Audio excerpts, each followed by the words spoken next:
graduated from Rowan University in the spring of 2022 with a sports communication and media degree. I got to actually call minor league baseball and G League basketball games while I was in school. And then I graduated, and as soon as I graduated, I went to NFL Films in Mount Laurel, New Jersey. And as much as I loved that experience, I miss putting on the headsets. I decided, you know what, talk is cheap.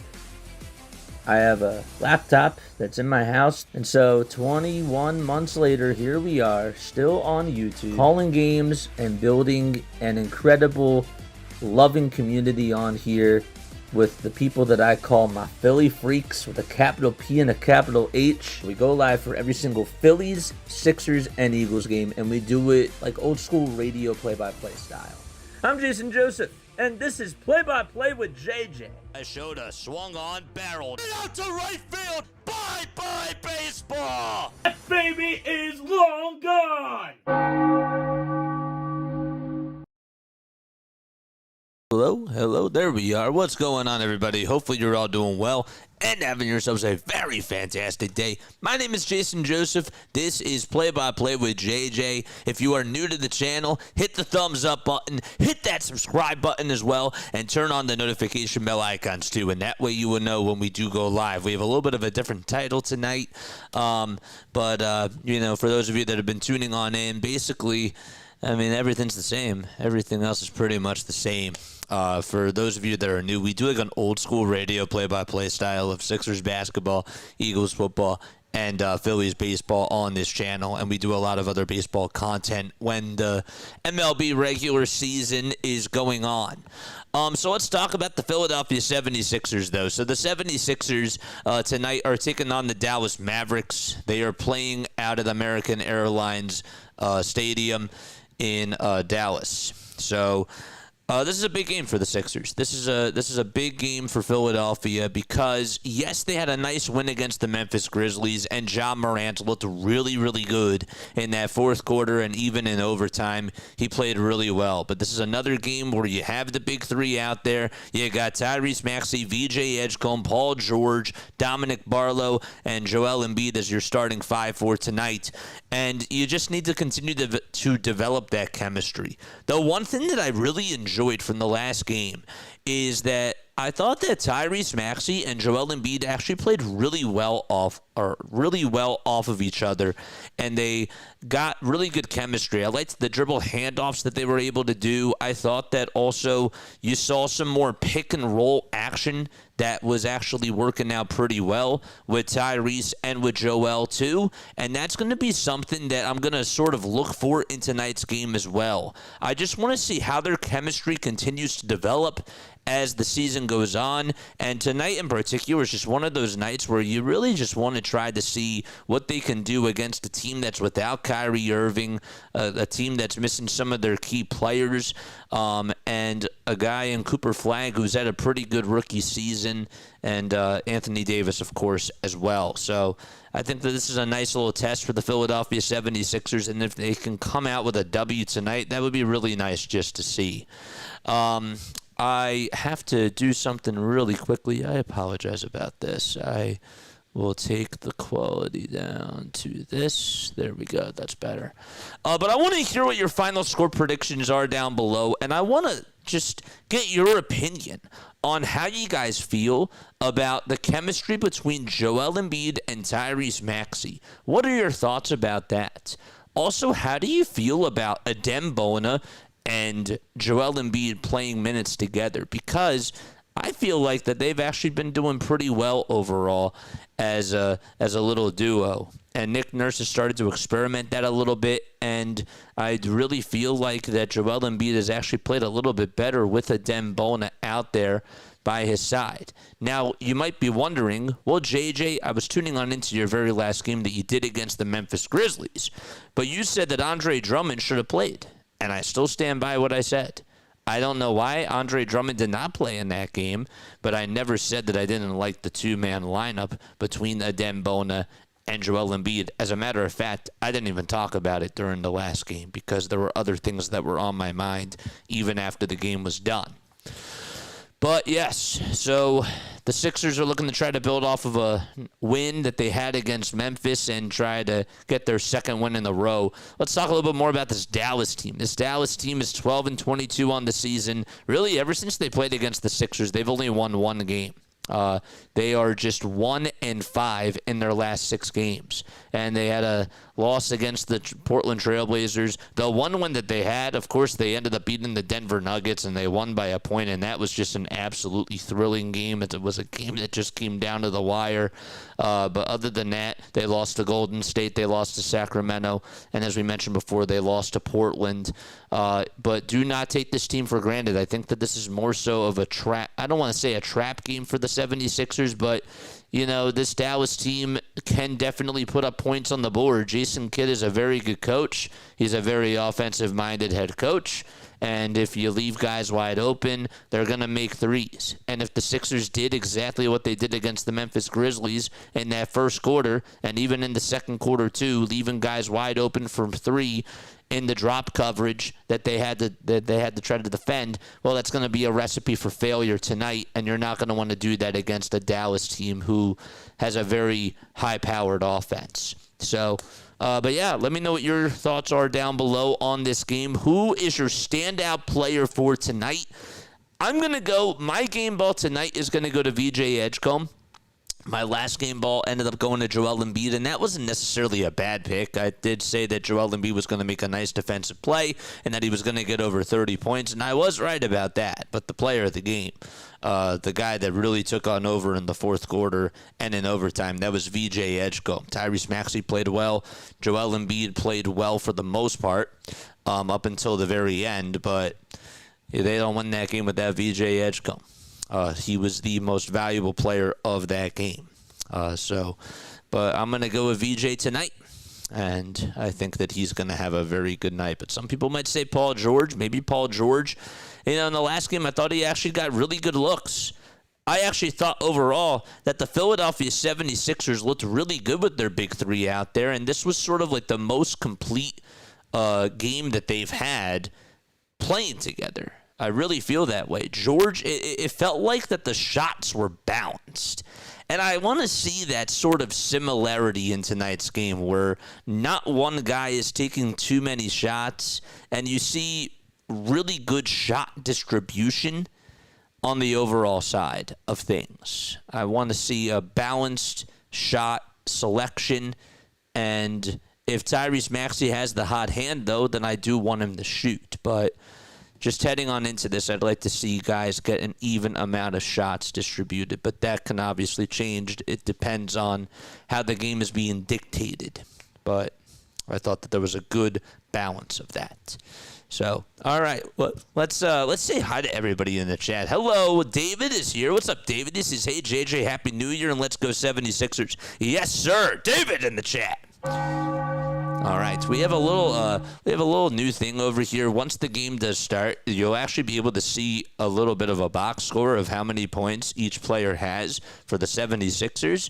I just wanted to try it out tonight. Our scoreboard is also a little bit bigger too. So once the game is up and running, then that'll appear on the screen, and we'll get that up and running. So in case you're wondering, well, you got rid of the little ticker. Yes, I did. I definitely did that. Now, at the bottom, I don't know why it's not showing, but I do have I still have this other ticker. Where is it? It's not showing. Oh, that's why. Okay. That's why. Okay. There we go. That's better. Better. Nice. Okay. Excellent. Very, very good stuff. So that is what's going on. Who else is over here? We got Kevin on here. Happy New Year, he says. Scott is here. What's up, Scott? Happy New Year, he says. I'm doing pretty well, my friend. I'm happy to see you on here. All right. We are 14 subscribers away from 8,200, man. And I'm really excited for this year. I think that we're going to have a nice big year on our channel, and I just cannot wait to continue to stream more games with you guys.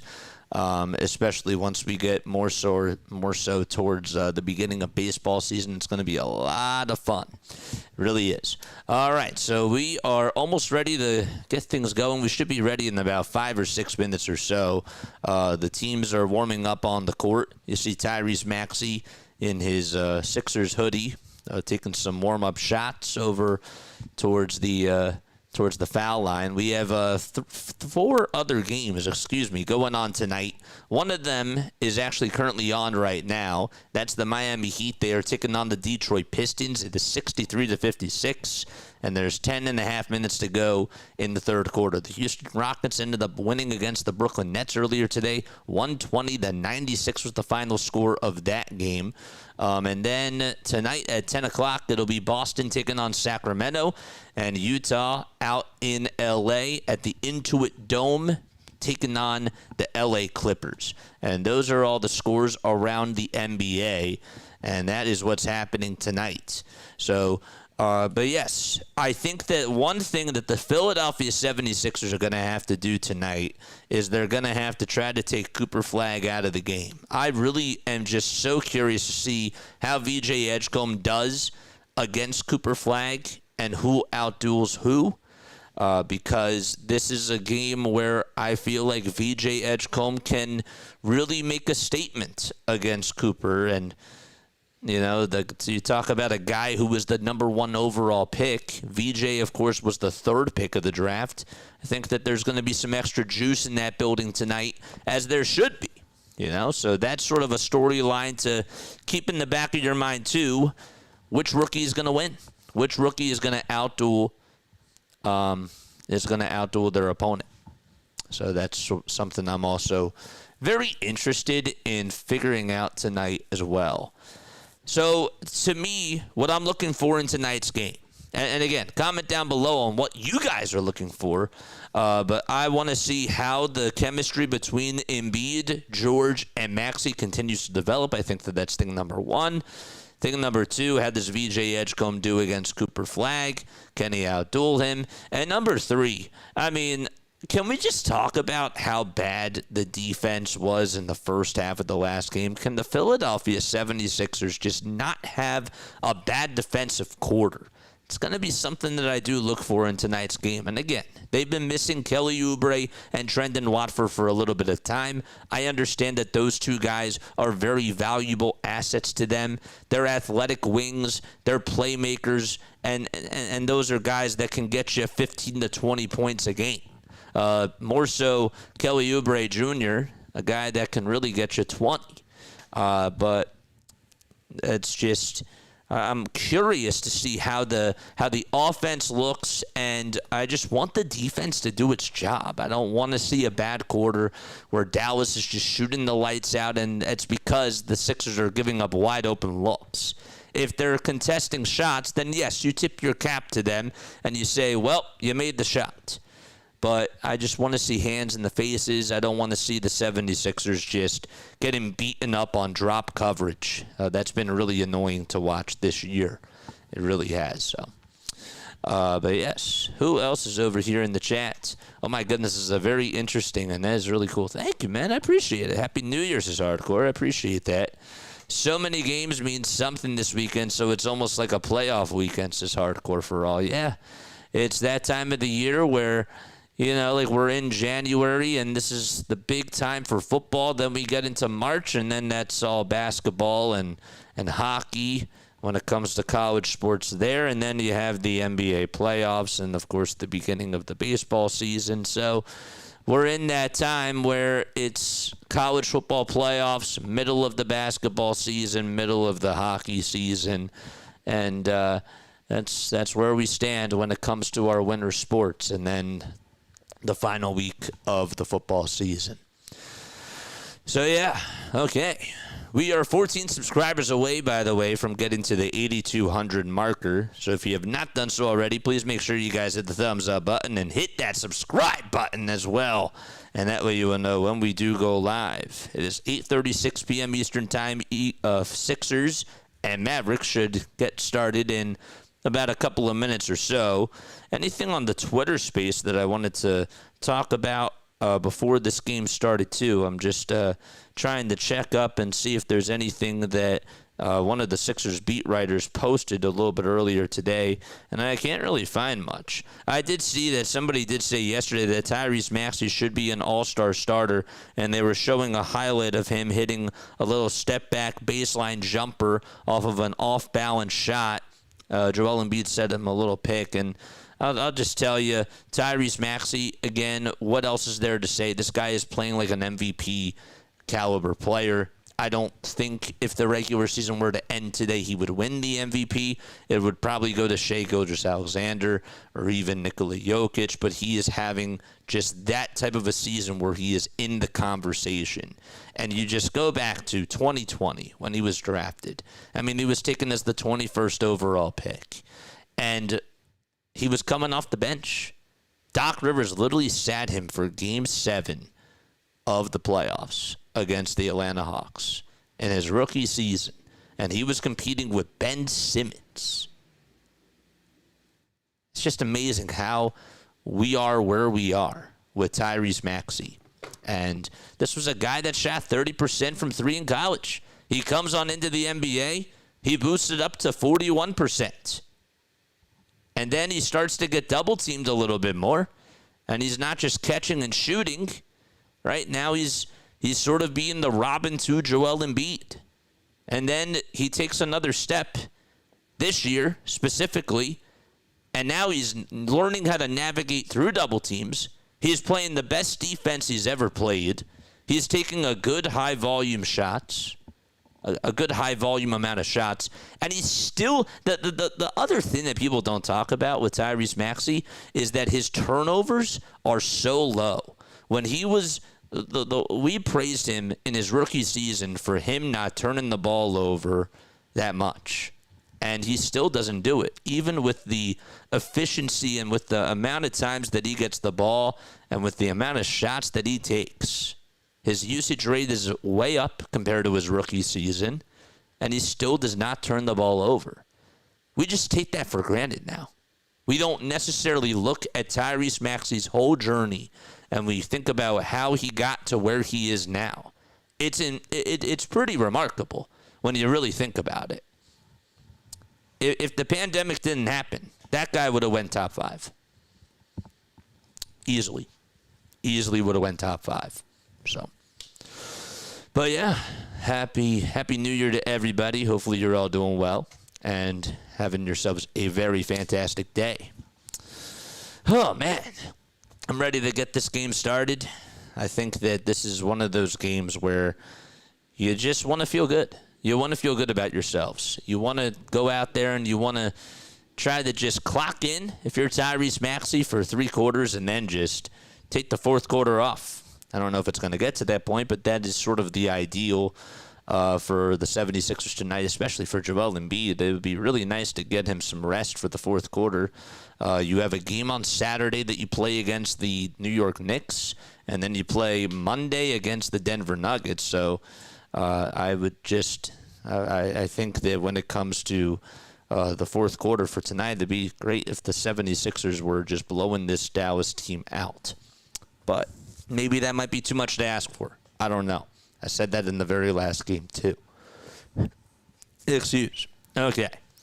So we are officially ready to get things started. No Oubre, no Watford, no Irving, no Lively, no Exum, and no Russell tonight. That's D'Angelo Russell. He's out with an illness. Dante Exum still dealing with a knee injury. Derek Lively, the second, dealing with a foot injury as well. And the starting lineup for the 76ers, it's Maxey, Edgecombe, George, Barlow, and Embiid. And then for the Dallas Mavericks, they got Ryan Nembhard, Max Christie, P.J. Washington, Cooper Flagg, and Anthony Davis as their starting 5. All right, here we are at American Airlines Center in Dallas, Texas. Sixers are in their white and blue uniforms with the white stars going down each side of the jersey. There's VJ Edgecombe in his white headband, rocking the fro as always. Tip-off about ready to get underway. Joel Embiid and Anthony Davis over at center circle. And the ball goes into the hands of the Dallas Mavericks. Okay, so The Philadelphia 76ers are going to get the ball to start off the second and the third quarter. Here's Cooper Flagg making a little layup inside, and he gets the offense started for the Dallas Mavericks. So it's a 2-0 ball game so far as Dallas does take the lead. All right, so let's get this up and running, and let's get this going. Okay, 11:25 to go, and here comes Joel Embiid with a baseline J, and that one is good. So Joel Embiid able to knock down the shot there, and so it's now 2-2. Okay, so let's not have this up as a spoiler. Let's instead put this up. There we go. Nice, nice, nice. 2-2 so far, 3 seconds left on the shot clock, and we have a shot that goes up and in by Ryan Nembhard. He got a friendly roll off of a 13-foot step-back J just inside the foul line. Okay, so 76ers again, their starting lineup for tonight. It's Tyrese Maxey, VJ Edgecombe, Joel Embiid, Dominic Barlow, and Paul George. And the Mavericks have Davis, Washington, Flagg, Chrissy, and Nembhard. Here's Tyrese Maxey from deep, and he knocks it down. 5-4 Sixers as we ride the seesaw and go back and forth already to start off this game. Davis gets heavily guarded by Joel Embiid, and he stops him in his tracks. Has to pass it outside over towards the perimeter and give it back to the point guard, and that is Ryan Nembhard, who fizzles his way over towards the bucket and gets himself a little layup to make it now 6-5. And now Tyrese Maxey gets the rock for Philadelphia. He drives it down the lane, tries to go with the reverse layup, and that one won't go. Barlow did attempt to get the rebound, but it went off of his right hand. Here's an alley-oop jam from Ryan Nembhard to P.J. Washington, throwing it down with one hand, and it's 8-5 Dallas. So the Mavericks have been scoring the rock on offense, and they've been doing a good job with the inside-outside game. Sixers have got to do a little bit better of a job in that department. Embiid over on the low block, giving it down low to Dominic Barlow, who had a layup, and he missed it. Man, he was really close to the basket, and he just missed a wide-open layup there. Here's an off-balance two by Anthony Davis on the baseline in the face of Joel Embiid, and he got it to go. All right, so Dallas has 10 points. Philadelphia has 5. Embiid with 4 points so far and 1 assist as he drives it down the lane. Euro step over Flagg, and he connects with the little floater inside.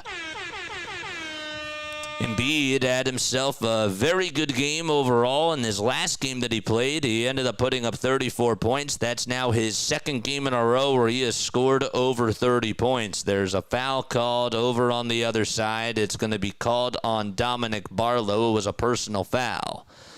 And Dallas will inbound it from their sideline. Okay, let me know how you guys are doing down below. What is going on? Philly Sports on Top. I appreciate you for coming on here. Says if you have any time, I'd like to watch a video about how Kevin Patullo makes Jalen Hurts look bad. That's not by Speakeasy. Huh, okay. That sounds good, man. Here's Embiid over on the over in between the circles, handing it off to Tyrese Maxey. One more to Edgecombe for a far wing 3 bullseye. And we're tied up at 10 apiece. VJ Edgecombe, who made the game winner in the last game, able to pick up right where he left off. And he hits one from the far wing and ties this baby up at 10 apiece. 8:13 to go in the first quarter. 5 seconds left in the shot clock. A drive to the basket by Nembhard. He ended up turning it over. Edgecombe did come away with the steal, and now he operates over on the near wing, being the playmaker, and delivers it over to Embiid at the nail. Embiid with one jab step puts up a 2 and connects from the foul line. It's now a 12-12 ball game. So here's Nembhard and another steal for the 76ers. Edgecombe thinks about taking a 3, and he does. And that one is a little bit off. It's rebounded by the Dallas Mavericks. Nembhard got the rebound, tries to drive it inside. Contact by Dominic Barlow and a foul. It was in the act of shooting, and we're going to have some free throws coming up. That is Max Chrissy, who was going on over to the line. Okay, don't forget to like, don't forget to subscribe, and turn on the bell icons, folks. My name is Jason Joseph. This is Play-by-Play with JJ. We go on for Sixers basketball, for Eagles football, and for Phillies baseball as well. Let me know how you guys like the little box score over on the right side. If you guys can see it, let me know. 13-12, Dominic Barlow already with 2 personal fouls, and he has not even played 4.5 minutes. Quentin Grimes is going to step on in for him. Barlow, who's been a very good rebounder for the 76ers, ended up having some struggles in the very last game and was not effective. Jabari Walker, who didn't play in the last game, will replace him. 14-12, as both free throws are good by Max Christie, and Dallas takes a 2-point lead. It's Davis, Flagg, Christie, Nembhard, and Najee Marshall in there for Dallas, and Grimes, Walker, Edgecombe, Maxey, and Embiid for the 76ers. Embiid to Maxey for a wide-open 3. Not that time. Rebounded by Davis. Outlet pass over to Max Christie, and he'll give it up over to Cooper Flagg, and Flagg's floater is up, and that one is going to go out of bounds. It was denied by Quentin Grimes, and it'll still be Mavericks basketball. Grimes got a piece of it, just swatting that basketball away like it was a fly. And Marshall is going to stay on in for Dallas. 7:10 remaining in the first quarter. Here's a little floater off of an inbound pass, and that one is good by Max Christie. He actually hit a little turnaround layup, used a little baby hook there, and it's 16-12, Dallas up by 4.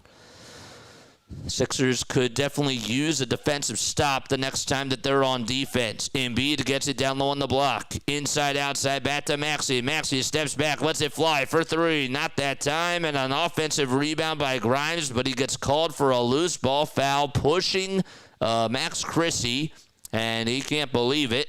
And the Mavericks are going to take a timeout here with 6:42 to go. So the Sixers, their offense was looking pretty good. The defense, not so much, but they trail by 4. It's a 16-12 game. Dallas does have the lead. We're going to take a very quick step aside. Don't go anywhere. We'll be right back.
So the good news so far is that Joel Embiid has scored half of the Sixers' points, and he is 3 for 3 from the field. The foul line J looks good. The baseline jumper looks really good. But the bad news is that the 76ers do trail by 4. It's a 16-12 game with about 6:42 left to go in the first quarter. The Mavericks, this is according to Kai Carlin, they are 7 for 8 from the floor and have pulled down all 4 rebounds in the game as they lead at 16-12. And that's the one thing, again, that I emphasized during the pregame show. The 76ers gave up so many wide-open threes in the last game, especially in the first quarter. Memphis ended up making 6 out of 7 of their threes were wide open, and they made 6 of those. They only attempted 11 in the quarter, and they made 7. So you're telling me that 6 of the 7 threes that they cashed in were wide open? That just can't happen.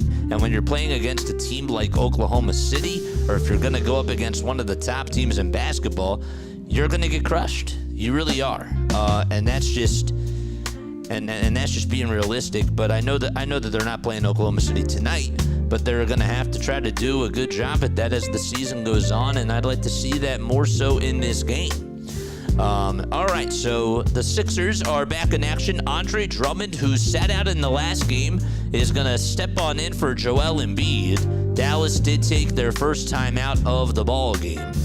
And so Embiid is going to head on over to the bench. Anthony Davis still out there along with Cooper Flagg, Max Christie, and Nembhard, and Marshall. That is not Andrew Nembhard, that is Ryan Nembhard. 22 years old in his rookie season. Here is Cooper Flagg rolling down the lane. Alley-oop jam to Anthony Davis with his goggles and his white headband. Anthony Davis, look out below. It's now an 18-12 game. 6:18 to go in the first quarter. Edgecombe on the drive to the basket. He lays it up. He lays it in. Nice ballet moves by VJ Edgecombe, slipping and sliding past Cooper Flagg, showing him how it's done. 18-14, Flagg tries to get away from VJ Edgecombe. He plays good defense, deflects it out of his hands. Jabari Walker gets the steal for the Sixers. Here's a floater by Andre Drummond, and that one is no good. Defensive rebound by Ryan Nembhard. Flagg rolls down the lane, and he throws it down with the one hand. Parting the Red Sea. It's 20-14, Dallas up by 6. Sixers are going to dribble this one, and they're going to pass it around the timeline. Maxey over to Andre Drummond from the far corner for a three, and that one was not even close. It hit off the side of the glass from the corner. Didn't even hit the rim. Long rebound by Dallas. Not a good look there for Andre Drummond, and not a good shot selection either. Davis being guarded by Drummond. Let's see who wins this battle. Davis off the dribble. Can't make the shot. Good contest by Andre Drummond. And the rebound by Tyrese Maxey. Maxey zigzagging past everybody. Laying it up. Laying it on in with the left hand on the left side of the baseline. Maxey in this game, 7 points, 1 rebound, and 4 apples so far. VJ Edgecombe with 5, and Joel Embiid with 6. Nembhard gets the ball, almost blocked. It was a good contest by Philadelphia's defense, and now Maxey has it again. Driving down the lane, laying it up, laying it in. That time he finished with the right hand and decided to go with the underhanded scoop on the left side of the baseline. I don't even know how he got it off, but he did.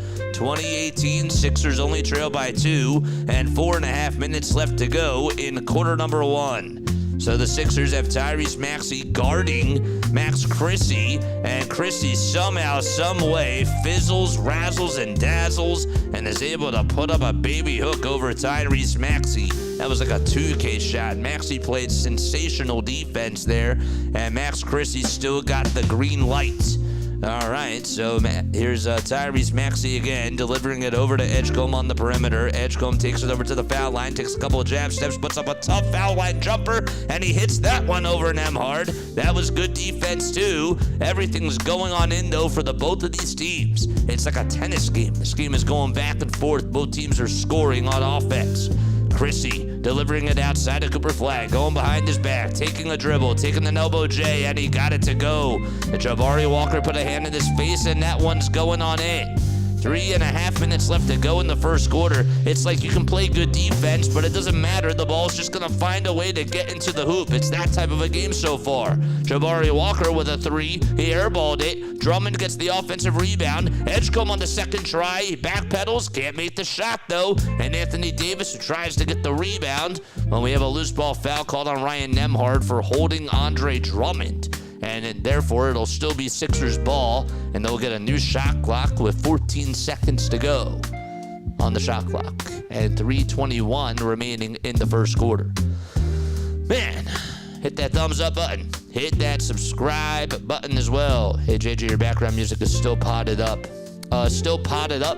What do you mean by potted up? It wasn't playing. I tested it earlier today, and it was fine. That's crazy. There's another wide open 3, and that one won't go. Dallas leads it by 4. 3:08 left to go in the first quarter. A drive towards the basket inside, and that layup is no good by Najee Marshall. Sixers get the rebound. Maxey got it, and then it was pickpocketed by Cooper Flagg, who rolls downhill, dunks it, and this crowd explodes. Cooper Flagg getting the crowd into it with a two-handed jam. Sixers will take a timeout. And speaking of music, let's go test that out as we go into a break. 26-20, Dallas still has the lead.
What about now? No. Huh. I'll have to just silence it. That's really weird. Okay. Good to know. I didn't even see that. Okay. That's good to know. Okay. It's off right now, right? I have to wait like 10 seconds because it's a little bit delayed. What about now? No. Huh. I'll have to just silence it. That's really weird. Okay. Good to know. Yeah, okay. All right. We're back. 26-20 is the score. Huh, it never went off. Yeah, now I see it. Huh, that's really weird. I had to scroll down in order to see that. It was like I played around with it today, and it was working. And then I actually tested it before, too, and it actually did go off, but that's a little bit odd. Huh, I don't know why that happened, but whatever. It is what it is, I guess. All right, 14 more subs till we get to 8,200. And again, let me know what you guys are tuning on in from. I hope that you guys are having yourselves a very good time. We call Sixers basketball, Phillies baseball, and Eagles football on this channel. Make sure you guys hit the thumbs up button, hit that subscribe button as well, and turn on the notification bell icons too. And that way you will know when we do go live. All right, so a plethora of substitutions coming in for each team. So now the new lineup for the Sixers, you got Paul George, Joel Embiid, VJ Edgecombe, Quentin Grimes, and Jared McCain. Dallas, on the other hand, PJ Washington, Daniel Gafford stepping on in for Anthony Davis, Najee Marshall still out there, Klay Thompson, and then there's Brandon Williams. Williams is making his game, his first play of the game. Okay, so George gets the inbound pass, takes a step back Jay over on the second hash of the left lane and couldn't do it. He ended up not making the shot, and Dallas got the rebound. Maxey's shooting 3 for 7 from the field so far in this game. Joel Embiid, who's out there, has 6 points, and VJ Edgecombe has 7. Okay, here we go. Marshall over to Gafford downhill. Gafford with a baseline jump shot over Embiid, and that one is going to be a little bit short. George catches the miss. Like to see Joel Embiid active on the defensive side. George getting past everybody, laying it up, laying it in with the left hand, and finishing off the glass too. Paul George getting his first 2 points of the game, 1 rebound, and 1 for 2 he is from the field as well. Jared McCain is out there as well for the first time. Here is a 3 by Klay Thompson around the screen, and that's just what he does. He's still good at doing that. If you give him space, and he's just going to knock it down. 29-22 is the score. McCain driving past everybody, going up with a 2-foot jump shot, and that one is good. It was actually about really 7 feet or so. Sorry about that.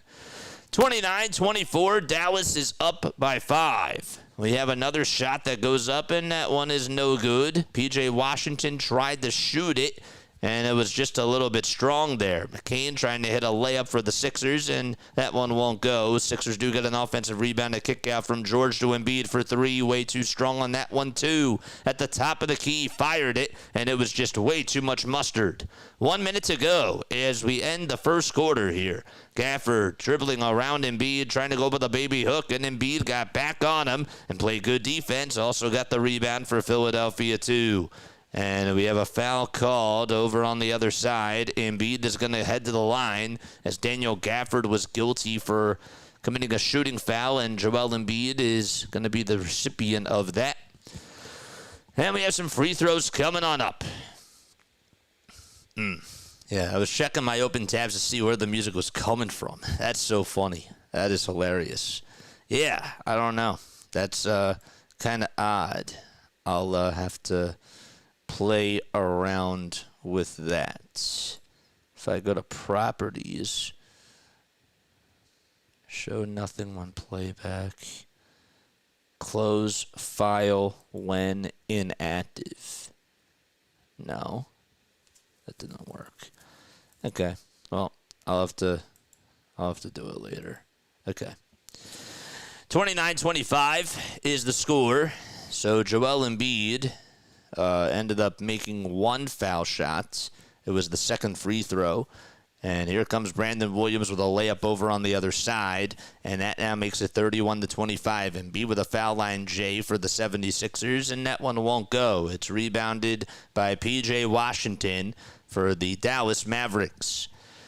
Tell you what, the Mavericks have played a little bit better on the defensive side, and the Sixers just haven't been able to get things going on offense. Here's a little layup by Gafford, and that one won't go, but Gafford's able to dunk it back on the second try. I don't know how he did it, but he did.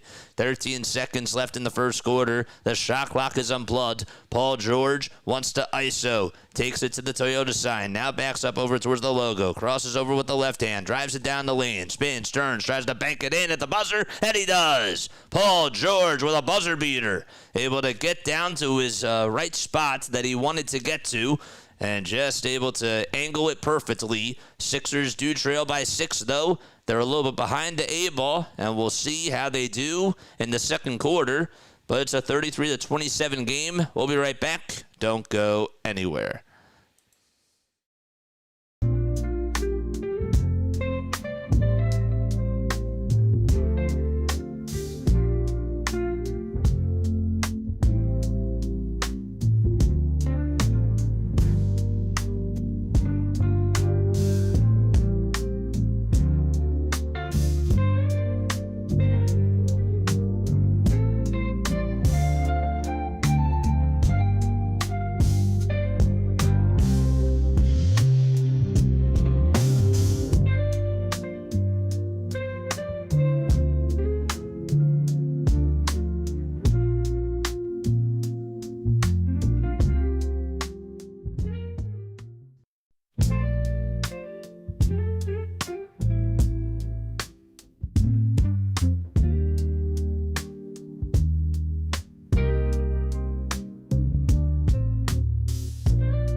Alrighty, hopefully you guys are doing well and having yourselves a very fantastic day. My name is Jason Joseph. This is Play by Play with JJ. Hit the thumbs up button, hit that subscribe button as well, and turn on the bell icons too. Mitch Kofsky is here. What's going on, Mitch?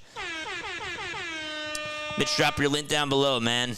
Mitch is also, he's actually not doing the Sixers game tonight, but you should definitely go check him out for the other Sixers games that he does do. He covers the Sixers, he does the Eagles, he does a lot of wrestling content on his channel too. He's the man. He's the absolute legend, man.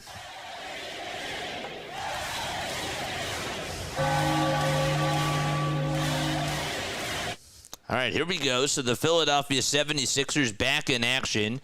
And they turned the ball over to start off the second quarter. Miscommunication between Paul George and Joel Embiid, and that's how things do start. Caleb Martin is in there for the first time. Remember, he played for the Sixers last year.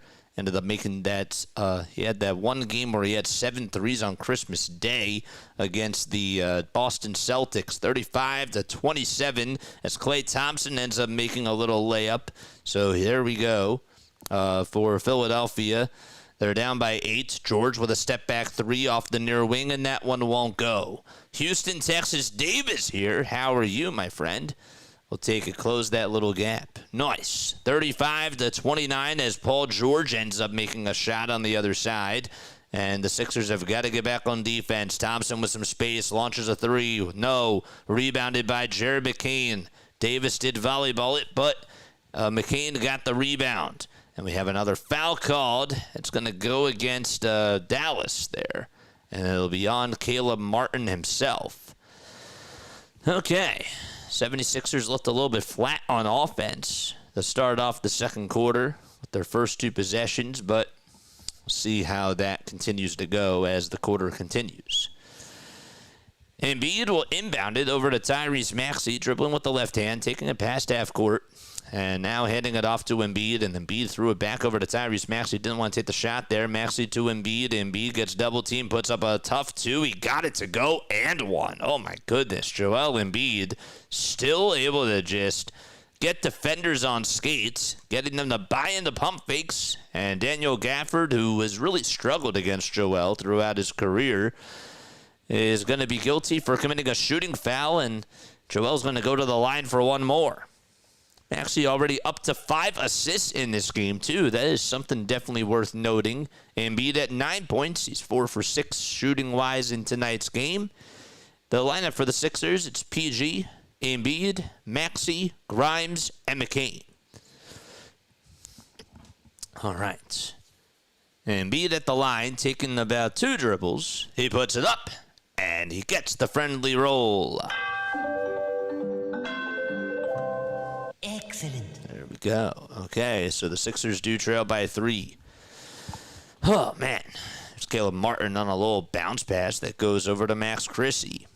Anthony Davis driving it down the lane inside, trying to kick it out to Caleb Martin, who goes down the lane, gets everybody away from him, and we do have a foul called. It's on Paul George.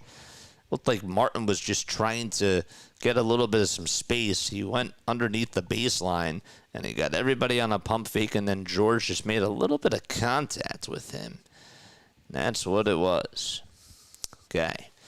35-32, Dallas up by 3. Davis on the perimeter, giving it outside to P.J. Washington for a catch-and-shoot 3. It won't go. The former Maverick, Quentin Grimes, who's out there for the Sixers, ends up catching the rebound. Embiid to Maxey. They play a little two-man game, and Embiid gets it back from Quentin Grimes. Embiid with a pass behind his back over to Paul George. George to Embiid for 3, and he doesn't get the friendly bounce on the corner J from downtown. Dallas attacking on the other side. We have a little 2 that goes up, and it's denied by the Philadelphia 76ers. Maxey on the other side making the layup, and it's now 35-34. Maxey getting back over on the defensive side. 9:40 left in the second quarter. Davis outside to Christie, and Christie getting it, trying to pass it back over to Anthony Davis. 9.5 minutes left to go. Maxey guarding Christie, and he gets it stolen by Tyrese Maxey. They actually credited Maxey with a block there, and Maxey also just took it away from him. Sixers can take the lead on this possession here. Embiid rolling past everybody, but kicking it out to a Grimes wide open 3. Jackpots! And Philadelphia up by 2. Timeout taken by Dallas. It's 37-35. Sixers have their first lead of the game. There we go. That's what I'm talking about. Good ball movement by the Philadelphia 76ers. And a very nice job by Tyrese Maxey to give the Sixers a little bit of a cushion. I mean, Maxey just got Caleb Martin on skates, and he broke his ankles and still was able to lay it up and in. That was ridiculous. An ankle breaker. We didn't necessarily call that in real time. That was pretty disgusting, though. Let's go. Fire me up. I'm tuning in from Erie, PA. I'm from Bucks County, though. Sixers are not on TV in Erie, so I appreciate you, JJ, for making it possible for me to keep up with the team. Yes, sir. That's exactly what we do on this channel. Yeah, we love it when you guys engage with us, and that's also the really cool thing about it too, right? Is that you and I get to develop a really nice relationship, and you and other people that are on here get to do that too. I always tell people, okay, if Harry Kalas had this platform, I think Harry Kalas would love this. I think that Vince Scully would really like this. It takes storytelling to a whole nother level, and it's just a really unique thing. Right, so even there's people that I know that still tune on into the game, but they like to come on here because they like to chat with people, and they get to share a common ground. There's people that they can't have these conversations with, right? You can't have these conversations with people that are Sixers fans if you're tuning in from Florida, because guess what? They're probably Miami Heat fans. Not saying that there aren't any Sixers fans from Florida, because of course there definitely are. And some of them are actually even on this channel. And I appreciate that. But the bottom line is that you and I and everybody else that's on here, we have something in common. And we just try to keep it professional as possible on here too. It's a good mix. It really is. We're not like other content creators on here. We try to do it a little bit differently. Oh, man. Hey, JJ, hope you had a good Christmas. Happy New Year, says Haley. Haley, Happy New Year to you, too. Good to see you on here. Shout out, Haley. Haley, I'm sure that you're very excited for baseball season. I really am excited for baseball season.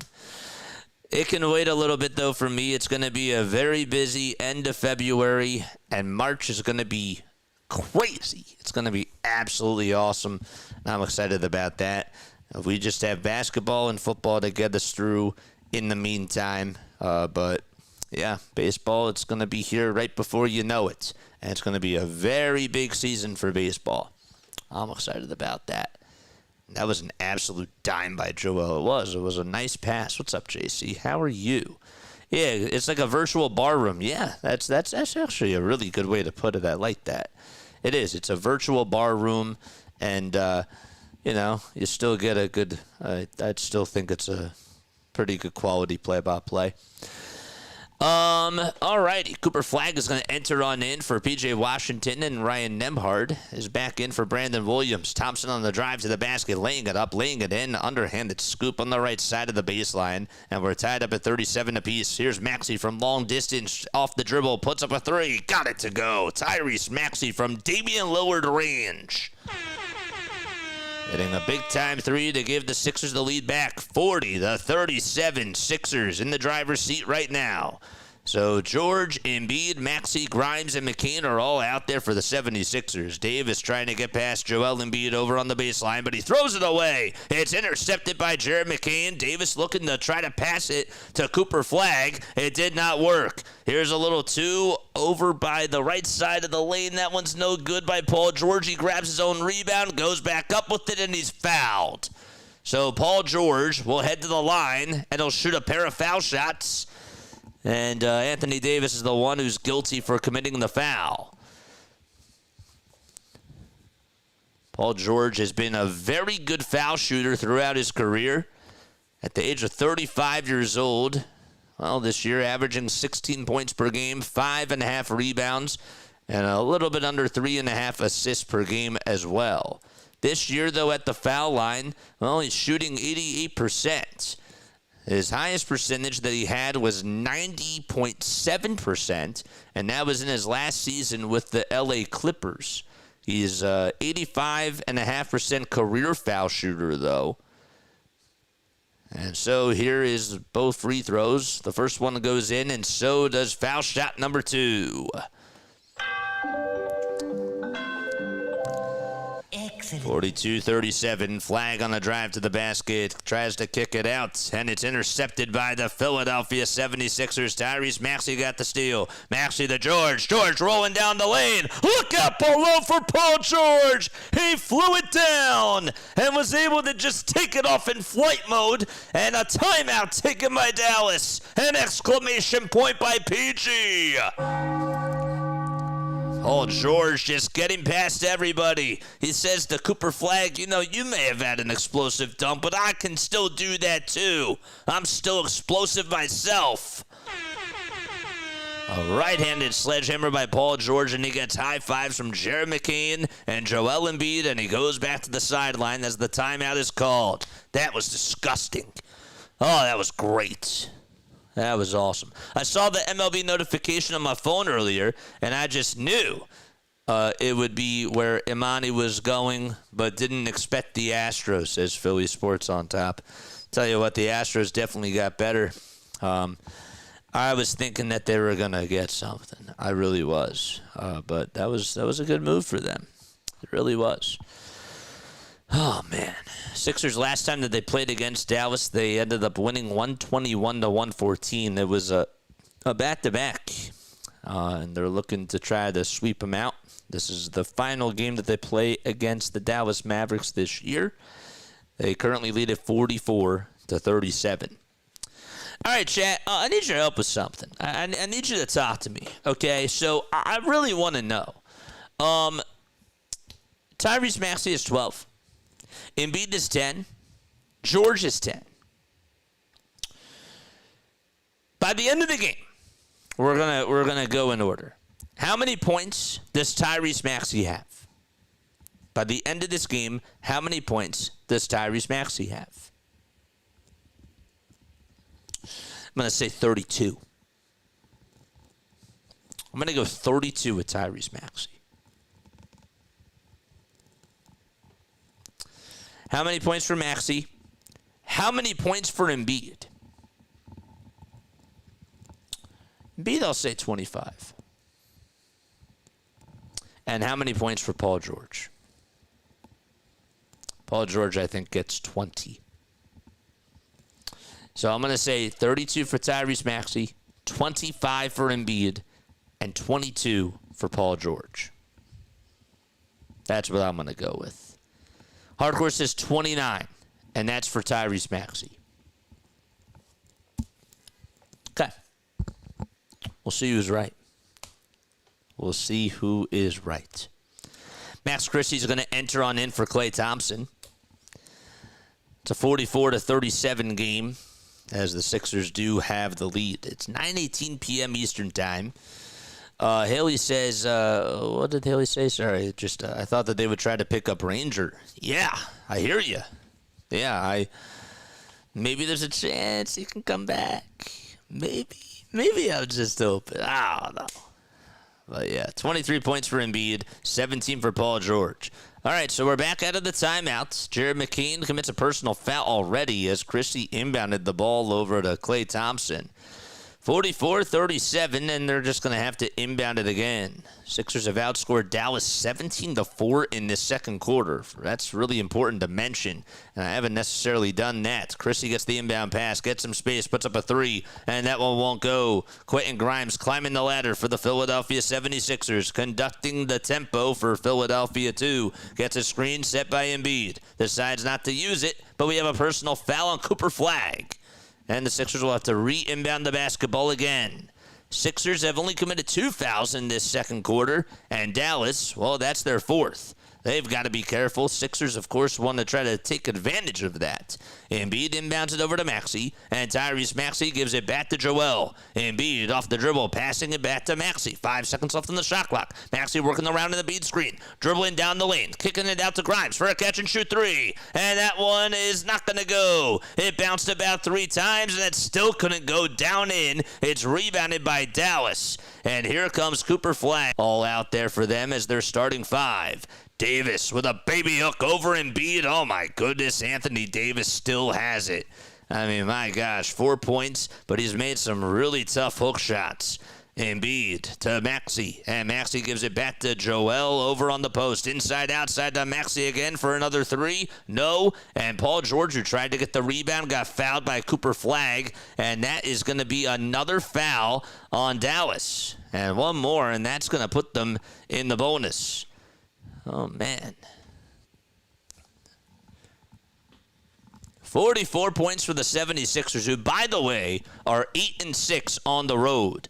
And excuse me, the Mavericks are over the foul limit because they did commit 5 fouls. I don't know why I said that. So George is actually at the line to shoot a pair of foul shots. He has 10 and 2 in this game. 10 points and 2 rebounds. First free throw that he attempts this time is going to go down the drain. Drummond and Edgecombe back in there for Philadelphia 2.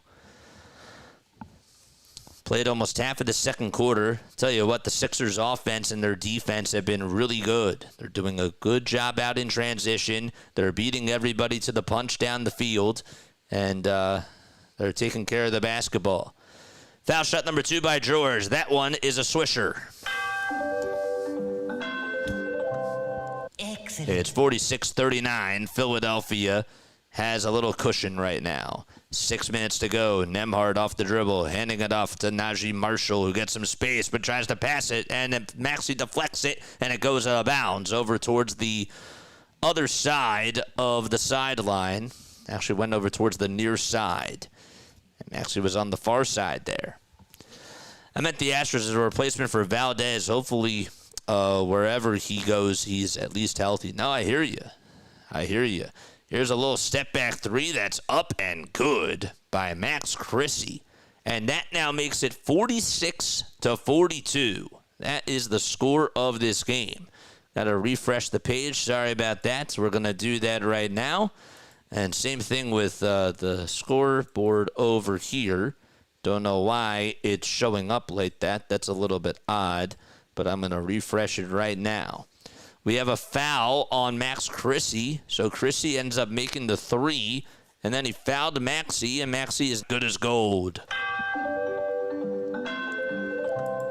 Excellent. Okay, so the Philadelphia 76ers lead at 48-42. What the heck is going on here?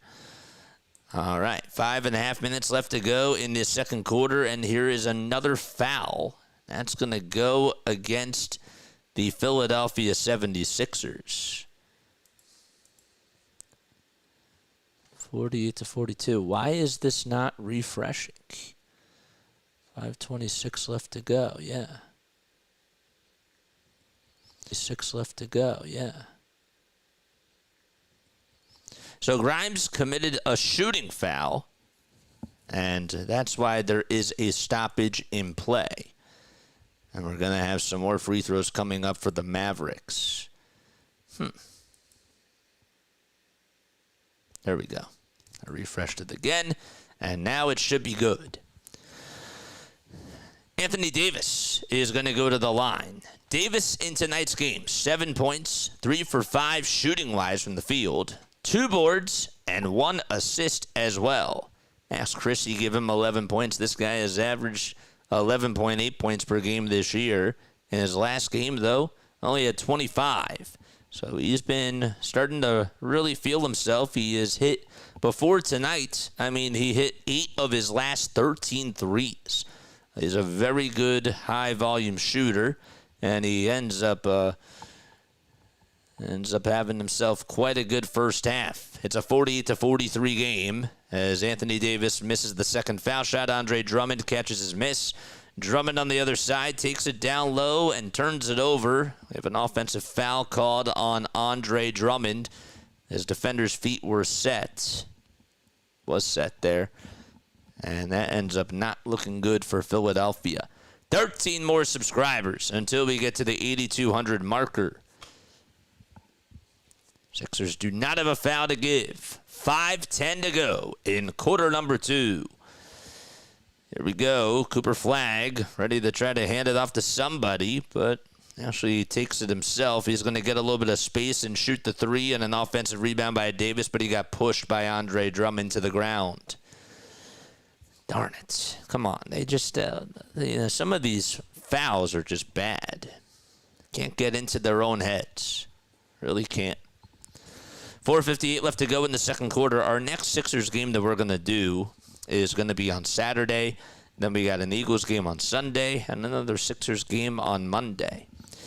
4:55 remaining in the second quarter. Davis on the drive to the basket, puts up a tough floater inside. No foul call, but he still made it anyways with the right hand. Got a floater to go. That was a pretty tough shot, too. 48-45. Maxey scooping past everybody and laying it up and laying it in with the left hand. Tyrese Maxey has 16 points, ladies and gentlemen. George with a steal off of a bad pass by Cooper Flagg. Paul George got it. Okay, he's in the Sixers front court. Dribbles back over towards the Chevrolet sign. Crosses over about 3 times. Steps back, takes another 3. And George's shot cannot go in. Drummond, though, gets the offensive rebound. He gets a pump fake. He puts it back up and puts it in for the 76ers. Andre Drummond with the left-handed baby hook. Chrissy on the perimeter, giving it back over to Nembhard. Nembhard drives it down low over towards the baseline, being heavily guarded by Tyrese Maxey. Spins, turns, passes it over to Cooper Flagg at the top of the key. 5 seconds left on the shot clock. Flagg for a 3. That one's no good. He goes flopping down like a penguin. Maxey got the rebound. Outlet pass to Grimes. And Grimes out in transition. Gets ahead of everybody and hits the layup. Oh, you love to see that. Good offense by Philadelphia. Good defense leading to easy offense. However, the Sixers do allow a 3 to Ryan Nembhard. He got a little bit of daylight from 25 feet and was just able to knock it down. It's a 6-point lead for the 76ers, and they lead it 54-48 with 3:25 to go. Maxey getting a screen from VJ Edgecombe, decides not to use it, gives it back to Edgecombe, and now Maxey gets it back. 5 seconds left on the shot clock. Edgecombe on the drive to the basket, tried to go up against his defender. That was Anthony Davis. It looked like that he wanted to just try to dunk it on him, and he wasn't even able to get over towards the rim, but the ball was deflected, and Max Chrissy fouled him from behind. Therefore, VJ will head to the line and shoot a pair of foul shots. Nice. Okay. Like that little sequence there by the Philadelphia 76ers. Again, just playing really solid defense and doing a good job out in transition, beating everybody to the punch. You saw Quentin Grimes. He wasn't cherry picking, but he just sped past everybody, and it looked like he was. But he wasn't. 55-48 as VJ knocks down the first domino. And Barlow will come back in for Drummond. Joel Embiid steps in for PG. And Edgecombe at the line for one more. And here it is. It's nothing but nets. Excellent. The lead is up to 8 for the 76ers. Edgecombe has 9 points. Net, by the way, is 5th most in this game by a 76er. Nembhard dribbling around the timeline, passing it to Flagg at the top of the key. Flagg zips it outside to Washington for a near corner 3, and Quentin Grimes catches his miss. Grimes operating on the offensive side for the Sixers. Bounce passes it to Embiid at the foul line extended. Embiid back to Grimes for a catch and shoot 3. Got it to go at the top of the key. Nothing but net for Quentin Grimes. And the Sixers in double figures. 59-40 is the score. They've outscored the Mavericks 32-15 in this second quarter. A much better second quarter for sure for Philadelphia. Davis over Embiid. Not that time. George tried to climb the ladder, and we have a loose ball foul called on Dominic Barlow for just pushing P.J. Washington. You can't do that. I believe that that's also going to put Dallas at the line. My gosh, look at that. Quentin Grimes 3. He had a hand in his face and was just still able to knock it down and hit nothing but nets. He's a very good three-point shooter. When he's hot, he is red hot. Kind of like J.R. Smith. Flagg at the line. First foul shot, nothing but net. And the lead is cut to 10 for Philadelphia. So Edgecombe with 9, Flagg with 9. They've been sort of matching each other. 2 rookies going at it. Foul shot number 2, and that one's going to go. It's a 59-50 ball game, and 2 minutes and 24 seconds remaining in this second quarter. Don't forget to like, don't forget to subscribe, and turn on the bell icon. Sixers move from left to right. Edgecombe with a pass to George, back to Edgecombe at the top of the key. Edgecombe spins, turns, goes down the lane, off balance, almost made the layup, but he somehow gets the offensive rebound. He was on the ground, he put it in, and one! VJ Edgecombe being a man amongst boys, standing up, standing proud, and he'll march his way over to the line. They just stood with that play there. P.J. Washington tried to get the rebound. It slipped out of his hands, and VJ Edgecombe, who was literally on the ground, just took it right away from him and then just leaned into the contact and finished it with the right hand. That was really impressive. The and one is no good. Barlow tries to fight for the offensive rebound, but it goes into the hands of Cooper Flagg. Flagg on a drive to the basket, and now is just going to slow the tempo down. Dominic Barlow did a good job guarding him, stopping him in his tracks. Flagg gets it back, though, goes up with a runner inside, and the ball gets denied by Joel Embiid.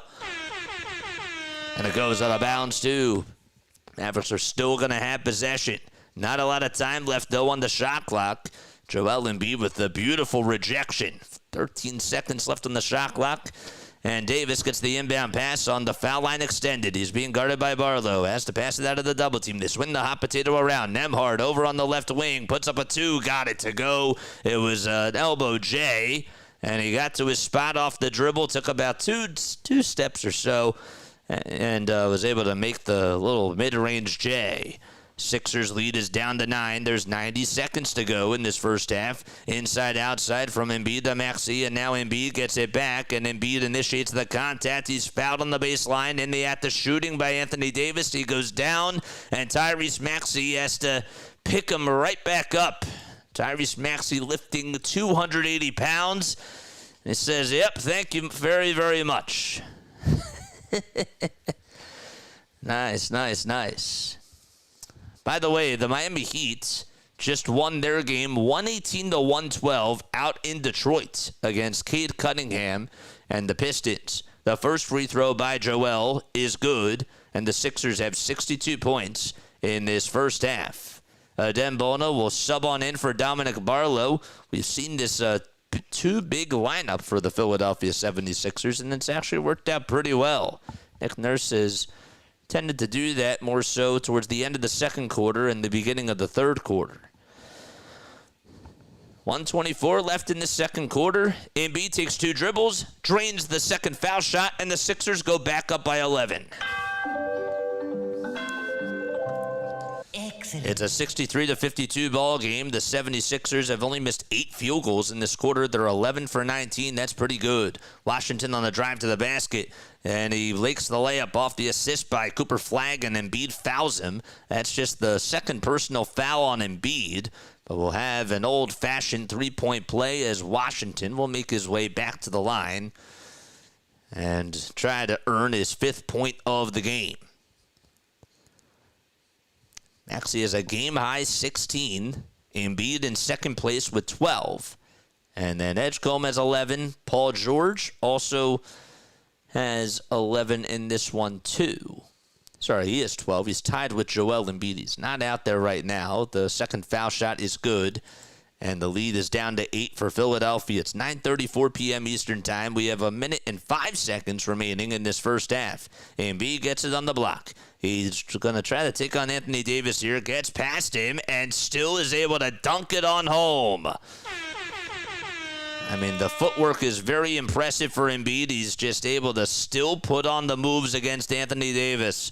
Flagg off the dribble, trying to get some space. Embiid is guarding him over on the left wing on the perimeter. He crosses over, leads into a pump fake, passes it to Davis. Davis finds a cutting Cooper Flagg to the basket, and Flagg still makes it. He got Joel Embiid on skates and was able to outplay him on that possession. Tyrese Maxey back to Embiid again on the foul line extended. He says, go to work, big fella. Embiid's going to pass it over to Edgecombe on the near corner. And now Edgecombe gets it back from Grimes, and Edgecombe's corner 3. Bullseye!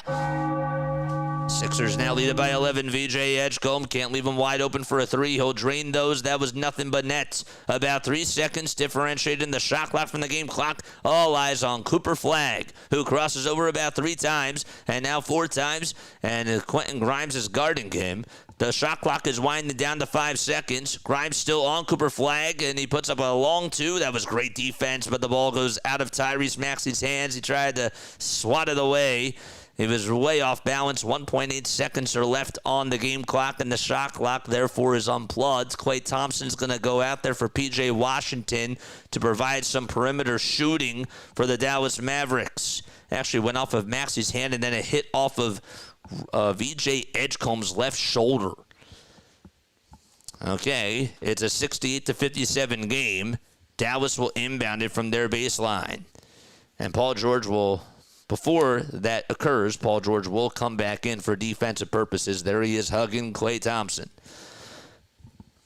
Washington's going to inbound it for the Dallas Mavericks. He does. Here's some space and a 3 that's way off balance, and that's no good by Max Christie. It was not even close. And we're going to go into halftime. The Sixers have the upper hand. They are winning by 11 points. They outscore the Dallas Mavericks 41-24. Just an excellent second quarter by the Philadelphia 76ers. And we'll talk more about it in just a little bit. Give me about 2 minutes. I'm going to take a very, very quick step off. Do not go anywhere. Hit that thumbs up button. Hit that subscribe button as well. And turn on the bell icons. Jose says, Happy New Year, JJ, and everyone else. Thank you so much, my friend. Happy New Year to you, too. We will be right back. Do not go anywhere.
Welcome on into the Philadelphia 76ers halftime show here on Play by Play with JJ. My name is Jason Joseph. Hopefully you guys are doing well and having yourselves a very fantastic day. The Philadelphia 76ers do lead it 68-57 at the half against the Dallas Mavericks. And tell you what, it was not a smooth sailing first quarter, but the second quarter was much, much better. They played more crisp. It just felt like that the Philadelphia 76ers had a game plan in that second quarter.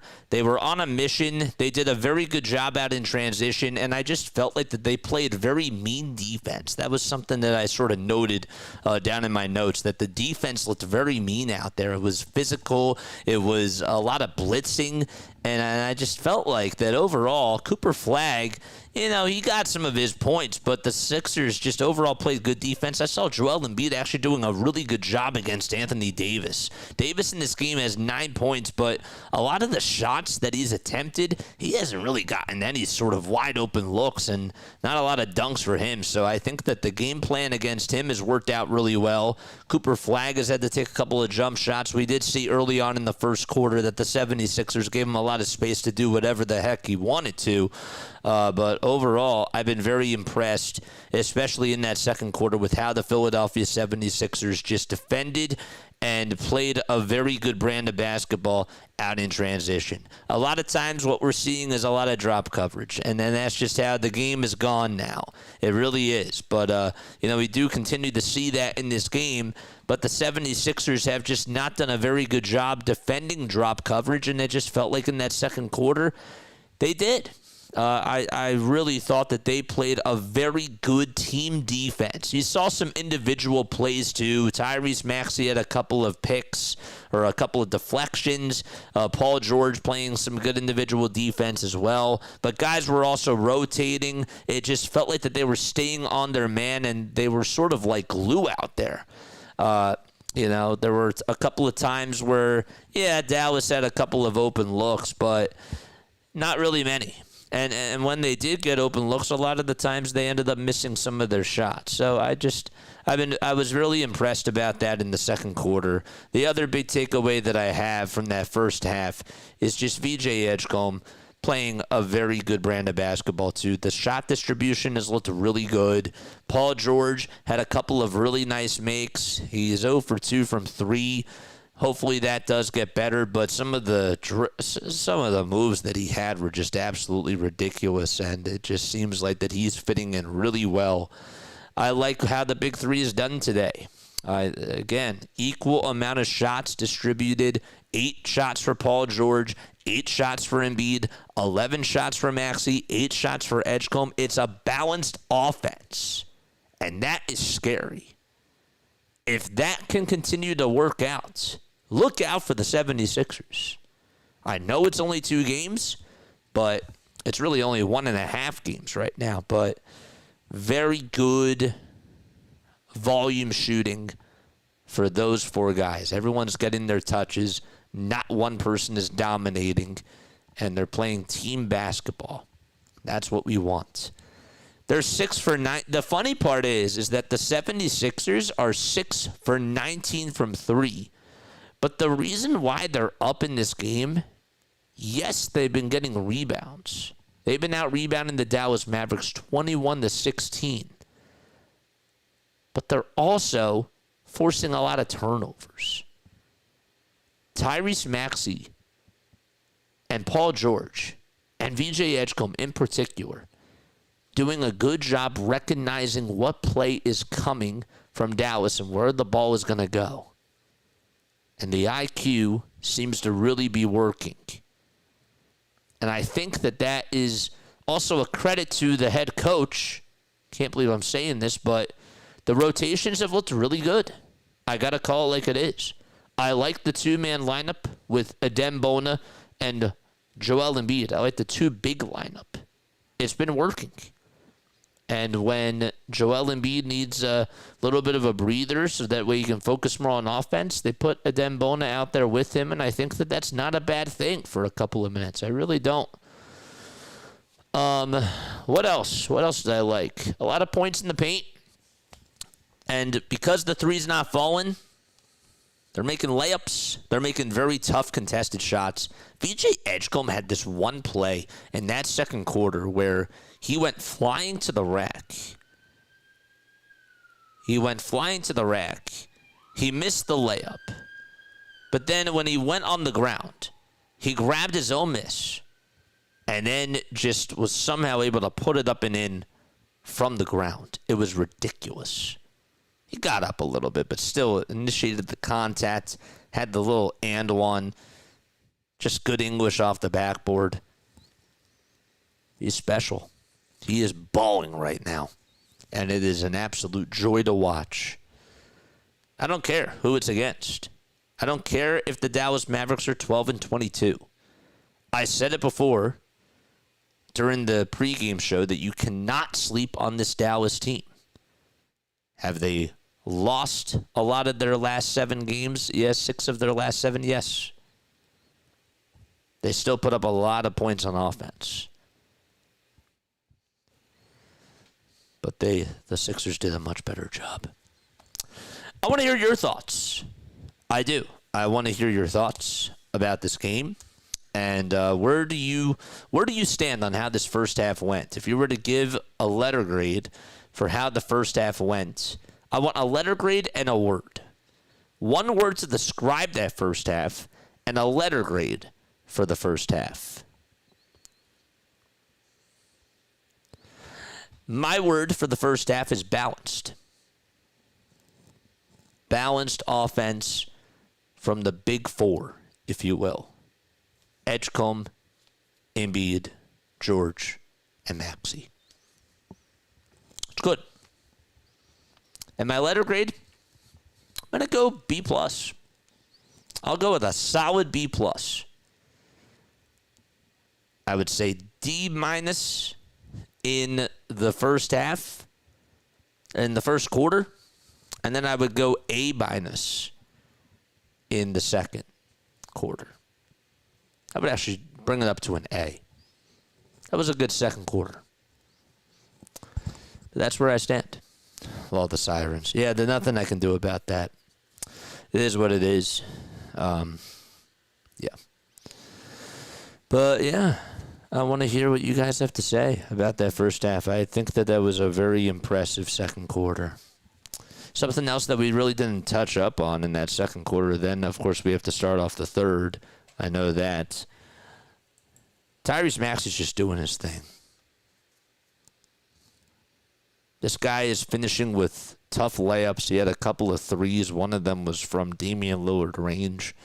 The guy has 7 assists in the game, 2 steals, 1 block. I mean, he's doing it all.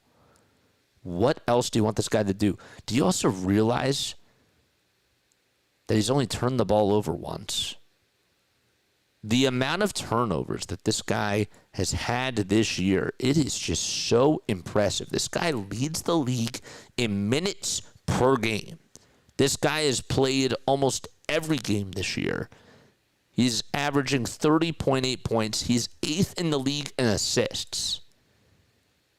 He's up there in usage rate.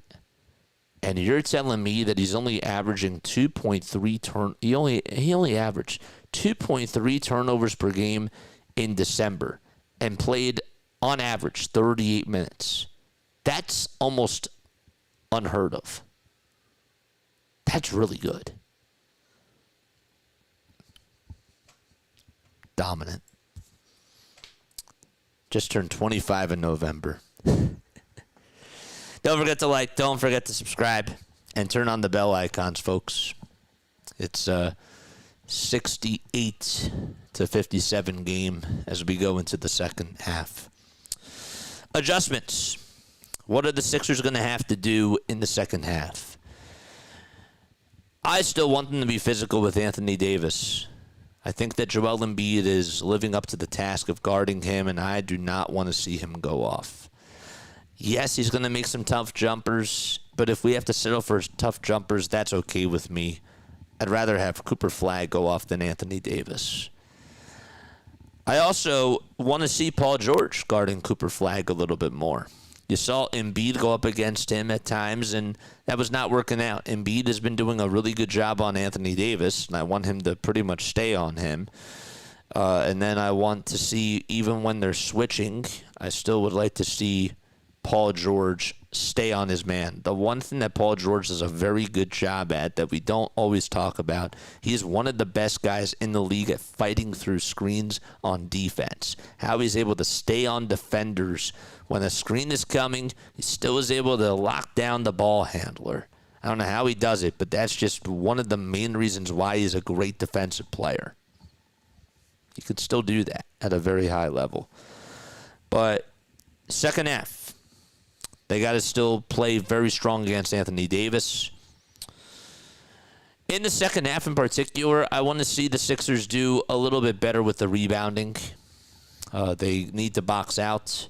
They did a very good job boxing out in the second quarter, but sometimes you see P.J. Washington getting some offensive rebounds or Anthony Davis putting it back up and in because somebody's not boxing out.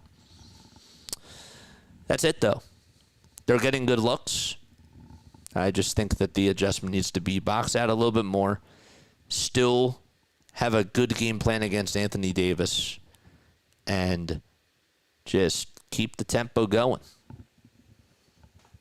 That's where I stand. Oh, man. Dominic Barlow, he looks a little bit lost out there.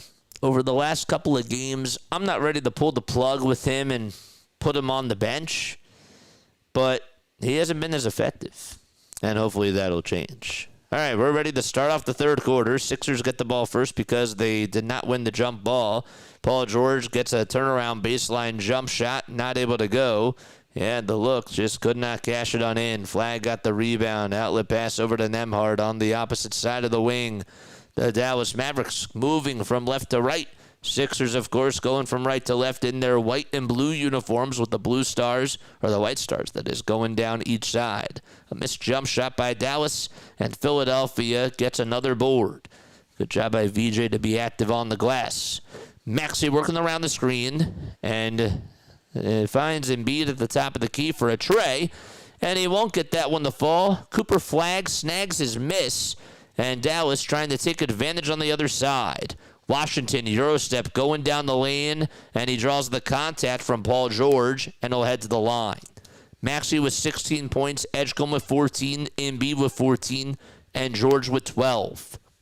For Dallas, Cooper Flagg is 12, Max Christie is 11, and Anthony Davis and Ryan Nembhard each have 9. First free throw, that's going to go on in for Dallas. It was Ryan Nembhard who made the first foul shot. The 22-year-old played at Gonzaga. He's in his rookie season. And so far this year, averaging 7.7 points per game and shooting 67% from the line. The second foul shot, that one won't fall, and Paul George gets the ball for Philadelphia. So we played about a minute and 15 seconds in this second half so far. Maxey to Embiid on the little pick and roll, but Embiid gives it back out over to Edgecombe. The lane was closing. Edgecombe back to Embiid, rolling down the lane, trying to hit it with the left hand, and that was just a little bit too strong. He was heavily guarded, too. He got double-teamed there. Christie with some space, dropping down a three. Can't get it to go, though. And Maxey gets the long rebound for Philadelphia. Maxey and Embiid again working on that two-man game of theirs. They'll give it back. Embiid over to Barlow for a near-corner three, and he got it. Nice job by Dominic Barlow to cash that one in. Nice pass from Embiid, and a good finish for Philadelphia. All right, so we played 2 minutes in this third quarter so far. Sixers lead is up to a dozen. Okay. Davis, Washington, Flagg, and Christie and Nembhard still out there for Dallas. And Dallas makes the Sixers pay. Max Christie was able to get past everybody, and he makes a left-handed layup from about 3 feet or so. And the lead is back to 11 for Philadelphia. Man, can they just try to stop him? It's the one thing that I wish that they would do a better job at. George trying to draw some contact there, gets the ball blocked, and actually it went out of bounds, and it'll be a Dallas ball. 9 minutes and 31 seconds remaining in this third quarter. Don't forget to like, don't forget to subscribe, and turn on the notification bell icons too, folks. The Philadelphia 76ers are up by 11. 9:20 remaining in the third quarter. Davis gets the pass, and it goes out of bounds. Last touch by Dallas. And so turnovers from each team, and the Sixers will get the ball back. We'll see how they do on offense. They got to penetrate something here. Each team has 3 points. The three-pointer by for Philadelphia was Dominic Barlow, and Max Christie had 2 points, and P.J. Washington made 1 free throw. 4 turnovers by the Sixers and 7 for Dallas. Maxey to Embiid on the far wing, in between the legs with a pass to Tyrese Maxey, who lets it fly from downtown, and Maxey's three is a little bit short. Dallas trying to penetrate something on the offensive side for their sake. Davis gets it. He's being guarded by Tyrese Maxey. Barlow with the double team. And now Cooper Flagg gets it. Flagg gets his pocket picked by Dominic Barlow, who tries to go down Broadway and throw it down, but he's fouled by Anthony Davis. Dominic Barlow picking up the loose change for the 76ers, flying down the middle of the lane and getting fouled on the left hand by AD. And we'll have some more free throws coming up for Philadelphia. We do like an old school radio play-by-play style on this channel for Sixers basketball, Eagles football, and Phillies baseball. And of course, comment down below in the chat. Would love to hear your thoughts. We love it when chat is active. Here's the first foul shot by Barlow. He gets the friendly bounce, a hit off the front of the rim, and just twirled on in at the last second. 72-60. Sixers lead is up to a dozen. I said a dozen before, meaning 13 points. I meant to say a baker's dozen. Sorry about that. And now it's back up to a baker's dozen. It's 13-point lead for Philadelphia. Excellent. Here's Cooper Flagg getting trapped over by the logo. Passing it with a bounce pass to Max Christie for a pull-up J. He knocks it down from about 15 feet or so, and I don't know how he did it. Sixers are back on offense. Paul George delivering it over to Tyrese Maxey, getting it swatted away by Washington, and here comes Dallas off to the races. Washington to Christie, trying to give it back over to Cooper Flagg underneath the basket, and the ball goes out of bounds. It'll still be Dallas ball, though, last touch by Joel Embiid. And we have some substitutions coming on in for Dallas. Klay Thompson and Max Christie. Actually, Klay Thompson's just going to step on in for Ryan Nembhard. Max Christie is still going to be in there for the Dallas Mavericks. He will stay put. He's not going anywhere. 73-62. Christie gets the inbound pass, and that's stolen by VJ Edgecombe. He says, give me that. Edgecombe rolling down the lane. Got it to go with the right hand. He scoops it up and scoops it on in. VJ Edgecombe, another steal by VJ. It's a three-pointer that's way off the mark by Dallas. And now Barlow gets it for the 76ers. Thinks about launching a three from the corner, and he can't hit it that time. He's 1 for 2 from downtown. Rebounded by the Dallas Mavericks. 75 points for the Sixers. They've put up 7 in this quarter alone. Flagg crossing over George. And he goes up with a tough 2. Good defense, but better offense because Davis got the offensive rebound. No one could box him out. And he lays it up and in for Dallas. An easy layup for Anthony Davis fighting through adversity. Embiid on the block, being guarded by AD again. Flagg coming in to double team him. And then he just gives it back outside to Edgecombe. And now back to Maxey with a floater with the right hand. No good. Cooper Flagg, offensive rebound. Or that was a defensive rebound, and then they tried to give it back down low over to Dallas.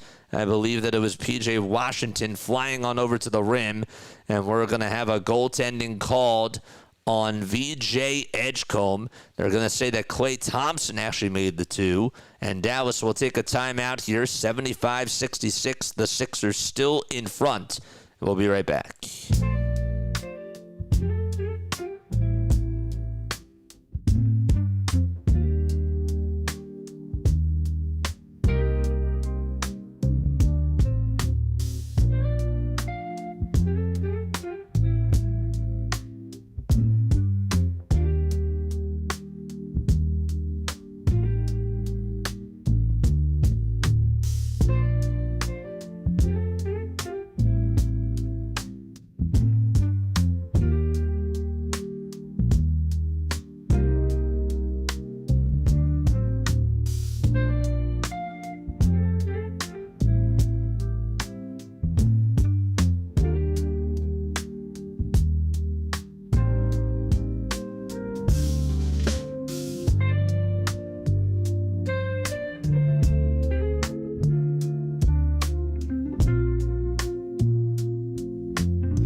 Alrighty, here we are back in action. The Philadelphia 76ers are up by 9 points. It's a 75-66 game. Hello, everybody. My name is Jason Joseph. This is Play by Play with JJ. If you are new to the channel, hit that thumbs up button, hit that subscribe button as well, and turn on the notification bell icons. We cover the Sixers, we cover the Phillies, and we cover the Eagles on this channel. We do as many play-by-plays as possible.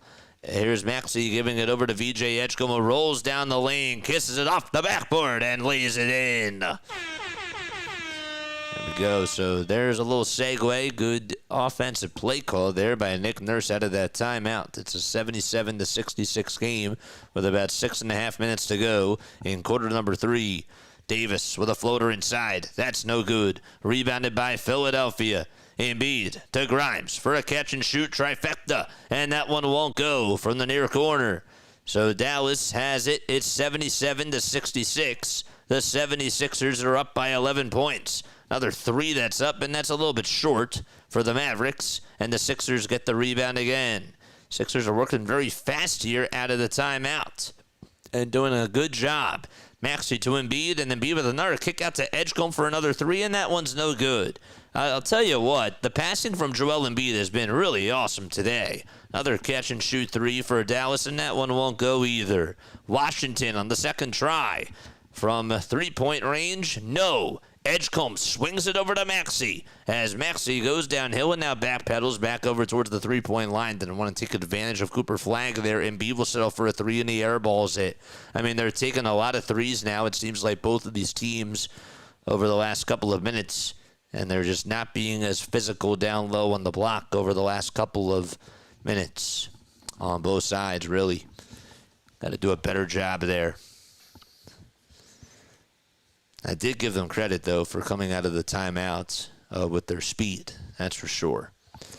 We need 12 more subs now till we get to 8,200. We're so close, man. There's a foul on Dominic Barlow. Brandon Williams, who just came back into the game, gave it over to P.J. Washington. And Washington will head to the line for 2 free throws.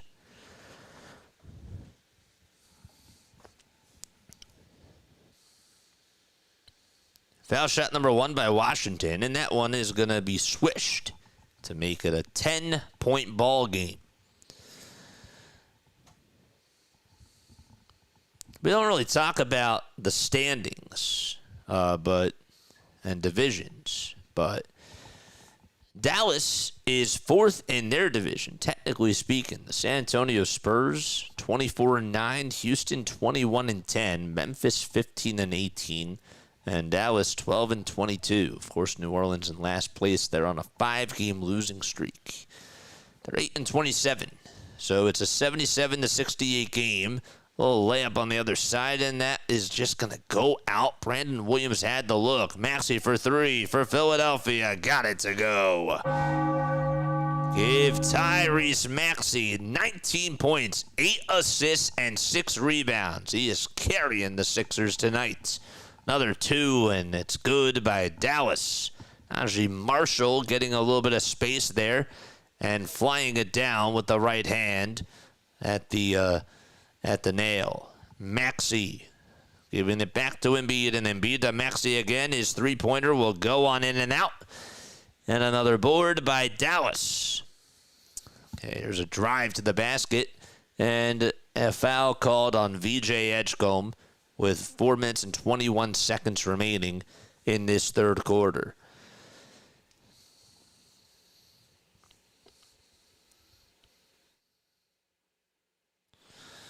Tell you what, Jacob Marino said this: the Sixers' offense has begun the second half shaky. They're shooting 2 for 8 from the field in the third quarter. Dallas seems to be defending at the level of the screen against Maxey/Embiid actions, disrupting Philadelphia's offensive flow.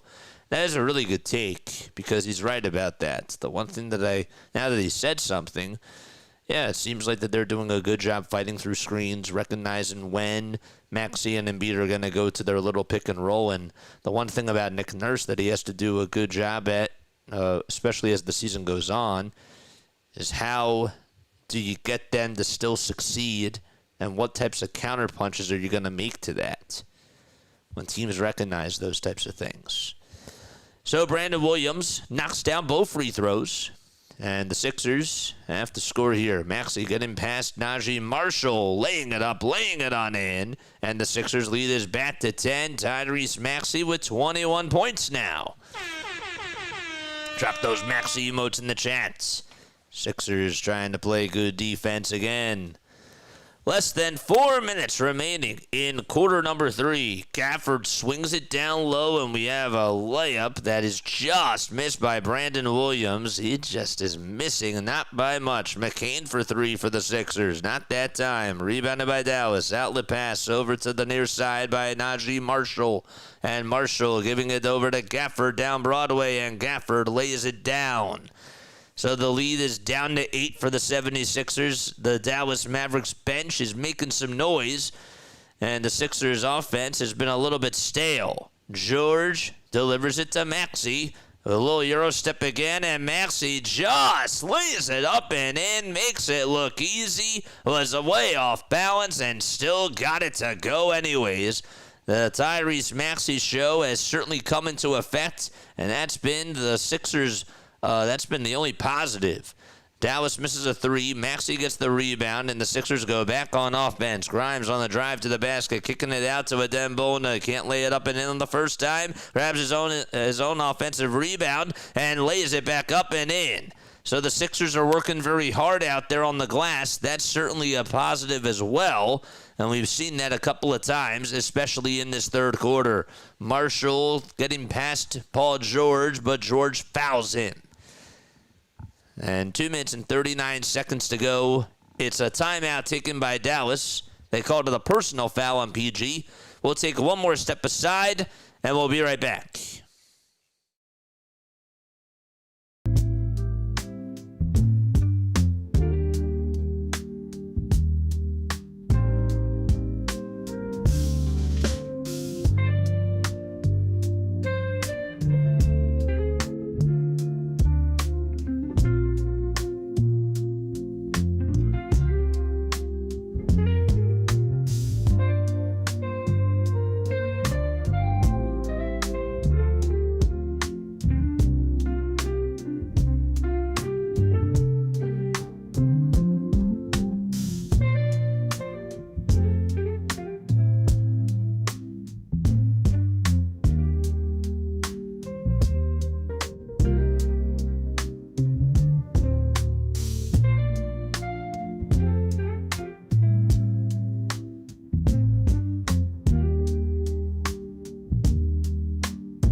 Philadelphia 76ers back in action out in Dallas. It's an 86-74 game.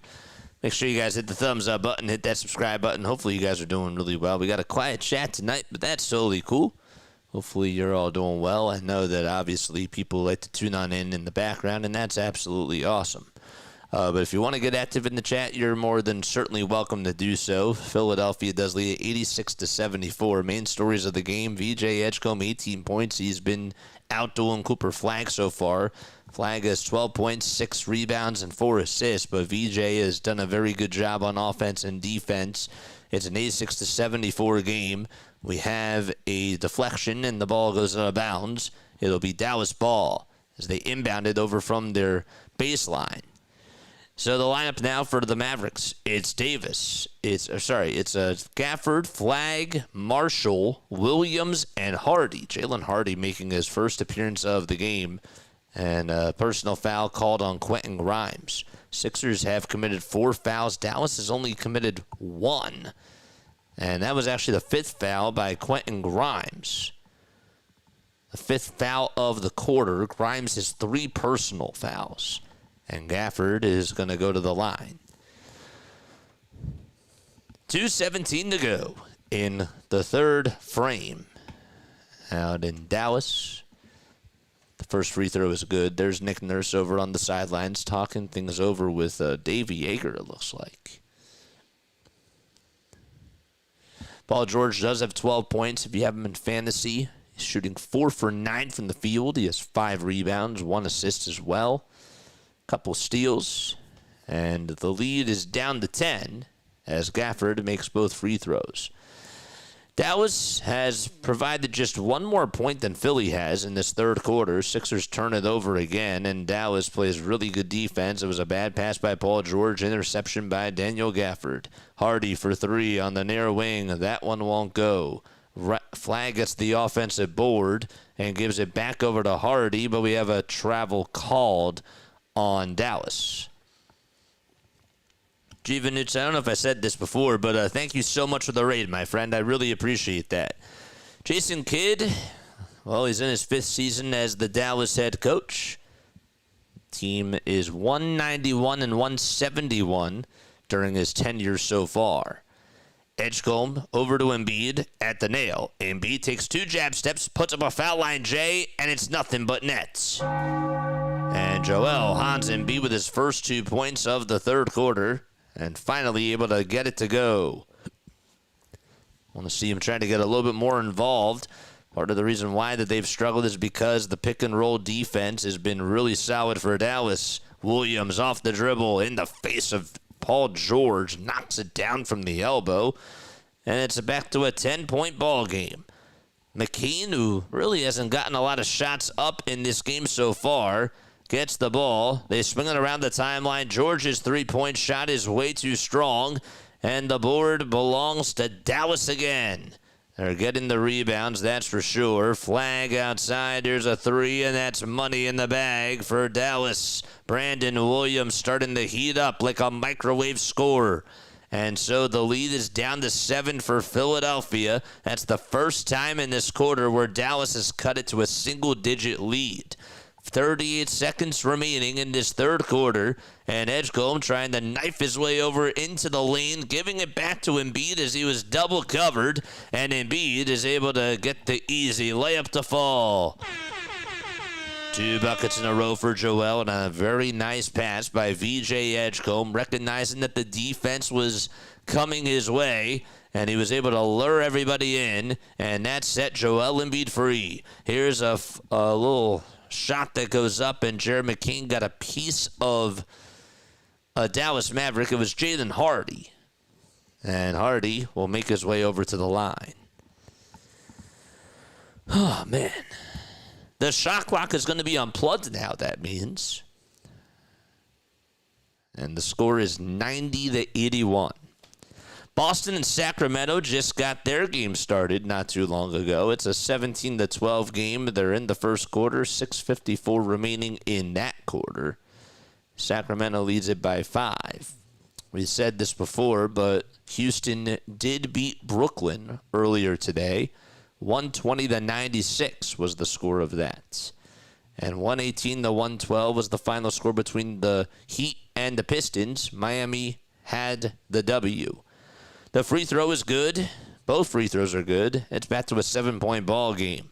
Edgecombe has it for Philadelphia. He's going to settle and probably take the last shot here, you would think. Here comes a screen set by Embiid. Edgecombe does use it, rolls down the lane with the left hand, and finishes, putting good English off the backboard. 92-83. The inbound pass to Cooper Flagg, and the prayer is no good from three-quarters court. Would not have counted anyways, and we're going to go into the fourth quarter. We'll be right back in just a few moments. Don't go anywhere.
Alrighty, folks, it is time to go to the fourth quarter. Let's go. Sixers lead it by 9. And we're ready to start off the fourth. Dallas has 3 timeouts left. Philadelphia does have 4. Just wanted to throw that out there. Barlow and Maxey back in for the 76ers. Paul George and VJ Edgecombe gonna head on over to the seats for now. Sixers offense was not as good in that third quarter. They only put up 24 points. Here we go. Jared McKean fouls Daniel Gafford again. Uh-oh. And we're going to have some more free throws coming up. Looked like Gafford got the little inbound pass. Gave it up over to Williams. And Williams is marching over to the foul line. Okay. It's a 92-83 game. The lineup for the Sixers, it's Barlow, Embiid, Maxey, Grimes, and McCain. The foul shot, the first one that is, it's good. And here comes free throw number 2 for Brandon Williams, who has 7 points, and 4 rebounds, and 3 assists in this game. He puts it up and drains it, and the lead is down to 7. Dallas has not led at all in this second half. The Sixers have done a very good job controlling the game. They took over in the second quarter and really have not looked back. 23 for Maxey, 7 rebounds and 8 assists for him as well. Good ball movement by the Sixers. McCain tries to fire a 3, and he is just off the mark again. He's gone ice cold. He only has 2 points. He's 1 for 5 shooting-wise from the field, and he's not getting the 3 ball down. Here comes a screen by Gafford. Flagg at the top of the key. Rolling it down to Jaden Hardy, and Hardy gives it back to Gafford on the little putback jam, and he got it to go. The lead is down to 5. Dallas's bench doing a very good job in this game. and doing a really good job in the second half. Embiid and Maxey on the pick and roll. This time Maxey rolls down the lane, lays it up and lays it on in, and the Sixers lead is back to 7. Gave Tyrese now 25 points. On the other side, Najee Marshall makes an 11-foot jumper, gets fouled by Barlow, and will go to the line for one more. Good initiation there by Najee Marshall as Barlow fouled him on the elbow and made contact with him. He leaned on in and got the little floater to go. Gosh. Okay, so Marshall at the line for one more, trying to make it a 2-possession game, and he does. It's now 94-90, a 7-2 run by the Dallas Mavericks to open up the fourth quarter. Sixers defense looking a little bit small. It seems like that Dallas is really picking on Jared McCain. Maxey rolling down the lane, putting it up and putting it back in. And he's just carrying the team right now. He's doing it all on offense, but you got to get other people involved too. I mean, if nobody else has the answers, then sure, but hopefully other guys will step up too. Sixers give up a wide open look from 3, and thank goodness that did not go in. It goes out of the hands of Joel Embiid, and it's going to be Dallas basketball with a fresh 14.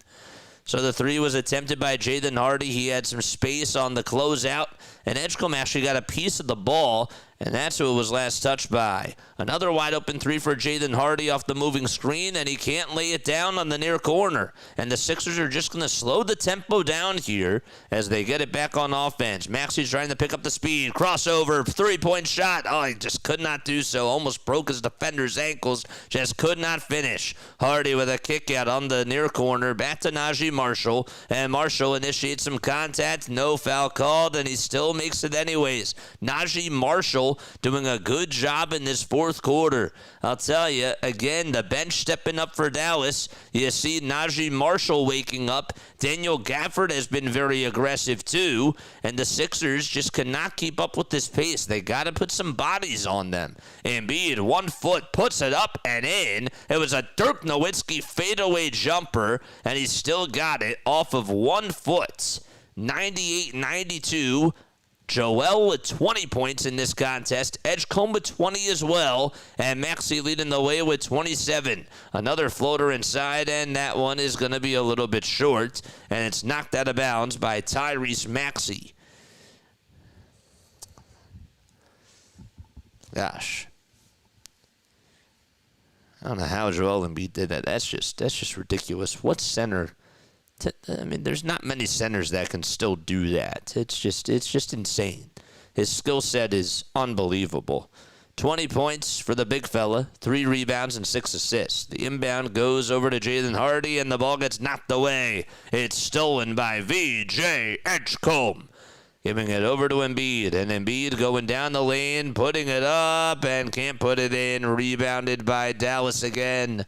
Embiid tried to finish with the right hand and try to go coast to coast. It did not work out that time. Maxey a little bit late on the defensive side as Najee Marshall makes another bucket, and it's now a 98-94 ball game, and it's back to a 2-possession game now.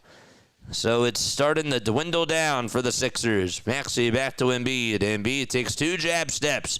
5 seconds left in the shot clock. Gets a defender to buy on a pump fake, and he got it to go. It's a nice little foul line jump shot by Joel Embiid again. 194. Grimes with a steal. Grimes looking to solo it downhill, and he does. Look out below for Quentin Grimes. Easy pick for the former Dallas Mavericks player, and another bad turnover by the Mavs. Here's a 2 by Gafford, and not that time. Maxey there for the rebound, and so is Embiid and V.J. Edgecombe all right next to him.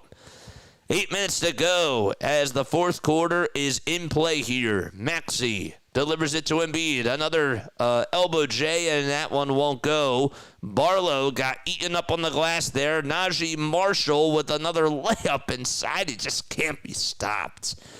No one can put a body on him. It's now a 102-96 game with 7:45 remaining in the fourth quarter. Maxey dribbling around the timeline, going towards the perimeter, and handing it off to Joel Embiid down the lane as he got the ball knocked loose, and a steal by Dallas. And we also have a personal foul on Dominic Barlow, who just tripped up Jaden Hardy. And speaking of Hardy, he's going to go take a seat as Max Christie steps on in. Paul George will re-enter back in for Dominic Barlow.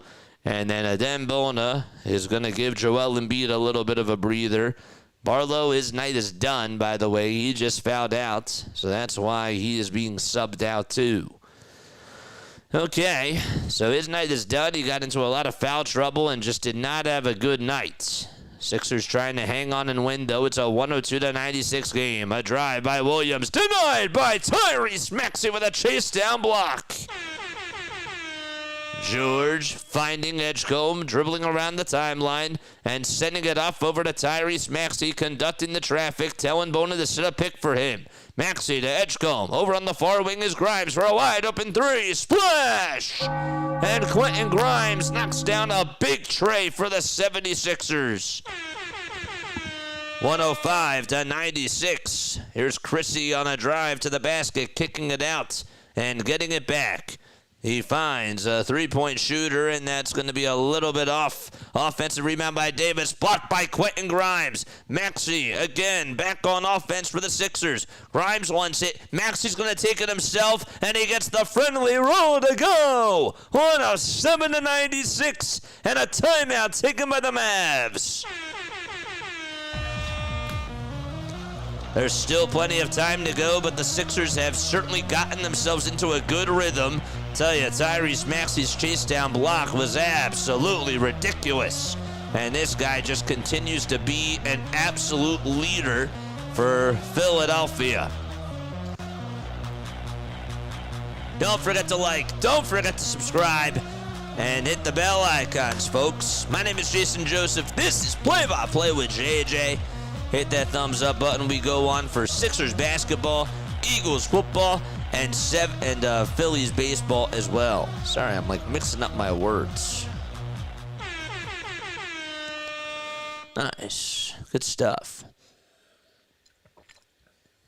It is 10:30 p.m. Eastern Time. How is everybody doing? I know that college football is on tonight, but we hope that you guys are doing very well. Don't forget to like. Don't forget to subscribe. Tyrese Maxey, baby. Nice response. Really. They responded well there.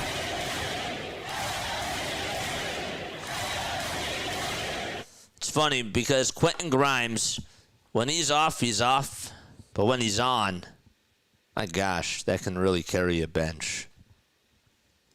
It's the truth. 5 for 7 from the field, 6 rebounds, 1 assist. He has a chip on his shoulder tonight. Just does. He's playing with a lot of poise. Maxey leading the way with 29. Edgecombe has 20. George has 12. And Joel Embiid has 32. Has 22, excuse me. He's played in 32 minutes. He has 22 points. Sixers as a team shooting 28% from downtown. They're 9 for 32 from beyond the arc. They do have 10 steals in this game. Edgecombe has 4. Maxey has 2 steals and 2 blocks. George has a steal. He also has turned the ball over 4 times. But again, 12 points for him. 3-point shot has not been falling tonight. But again, the Sixers lead it by 11, and that's really what matters right now. Brian, what's going on? Happy New Year. Glad you cover Phillies. Looking forward to the play-by-play. I got you, man. Yeah, a lot of Phillies games this year for sure. We're going to be doing even more baseball games. I mean, there's a lot of big things for the channel this year. We had a lot of growth last year during the baseball season, and I cannot wait to cover more baseball on this channel. 107-96. Cooper Flagg getting trapped over on a double team on the near wing. Swinging it out over to P.J. Washington on the far wing. Washington on a drive to the basket. Lays it up. Lays it on in. Gets past a Dembona just ever so slightly. Doesn't really matter. It's a 107-98 game, and the lead is back into single digits for the 76ers. The Sixers lineup, it's George, Maxey, Edgecombe, Bona, and Grimes. Still no Embiid back out there right now. Edgecombe trying to angle it perfectly. Cannot do so, though. It just went out. It was a little bit too strong. Dallas trying to respond on the other side. Davis working up against the Dembona. Let's see how this works out. It doesn't. Dembona played good defense, and Anthony Davis was heavily contested on that baseline. Could not finish with the baseline J. George inside, outside the Grimes. Another three. Splash! Another three-point bomb by Quentin Grimes.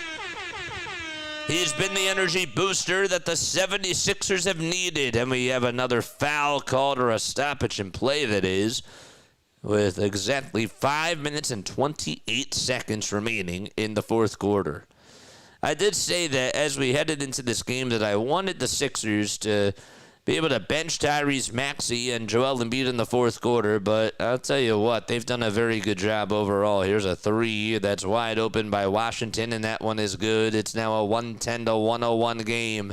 Maxey in no particular hurry right now for the 76ers as they provide good ball movement. George at the top of the key, dribbling with the right hand, takes it down the lane, over on the left hash mark, at the second hash mark, that is. 5 seconds left on the shot clock. He backs out a little bit and takes it back down the lane, tries to hit the step back J, and he does over Anthony Davis. Good defense, better offense by PG.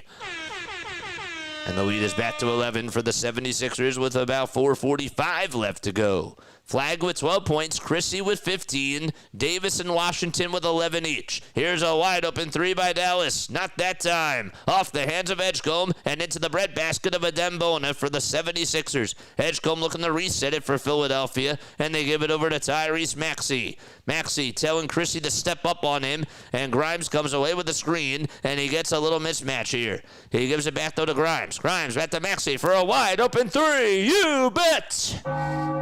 And now it's a 14-point lead. It is raining cats and dogs for Philadelphia from downtown. So they've made 3 straight threes in a row. 4 minutes left in the fourth quarter. They're knocking down shots, and they're getting their points in a big, big way. Chrissy off the dribble, putting up a tough two. Maxey tries to save it, and it goes back into P.J. Washington's hands. Chrissy for the second try, and he got it. I don't know why Maxey just didn't let that go. I didn't see, though, to be fair, I didn't see if it bounced off of a Dallas Mavericks player. Maybe it did. But regardless, not a good bounce there for Philadelphia, and Dallas ends up making them pay. It's 115-104. Maxey on the drive to the basket, trying to lay it up and in, and he can't. He got blitzed heavily. A fast break by Dallas, and they take advantage. It's a 115-106 game, and Nick Nurse is going to take a little breather and get his team back on track, at least try to, with about 3:23 left to go in this game. It's a 9-point lead for the 76ers. Oh, boy. Okay. Come on, you gotta finish strong. Gotta finish strong here. They've got to play well down the stretch. Tyrese Maxey needs 2 more rebounds and 2 more assists to get a double-double. The last time that Maxey did end up, having a triple-double. The last time Maxey did have a triple-double, you gotta go back to last year. He has not recorded one at all this year. He came pretty close a couple of times.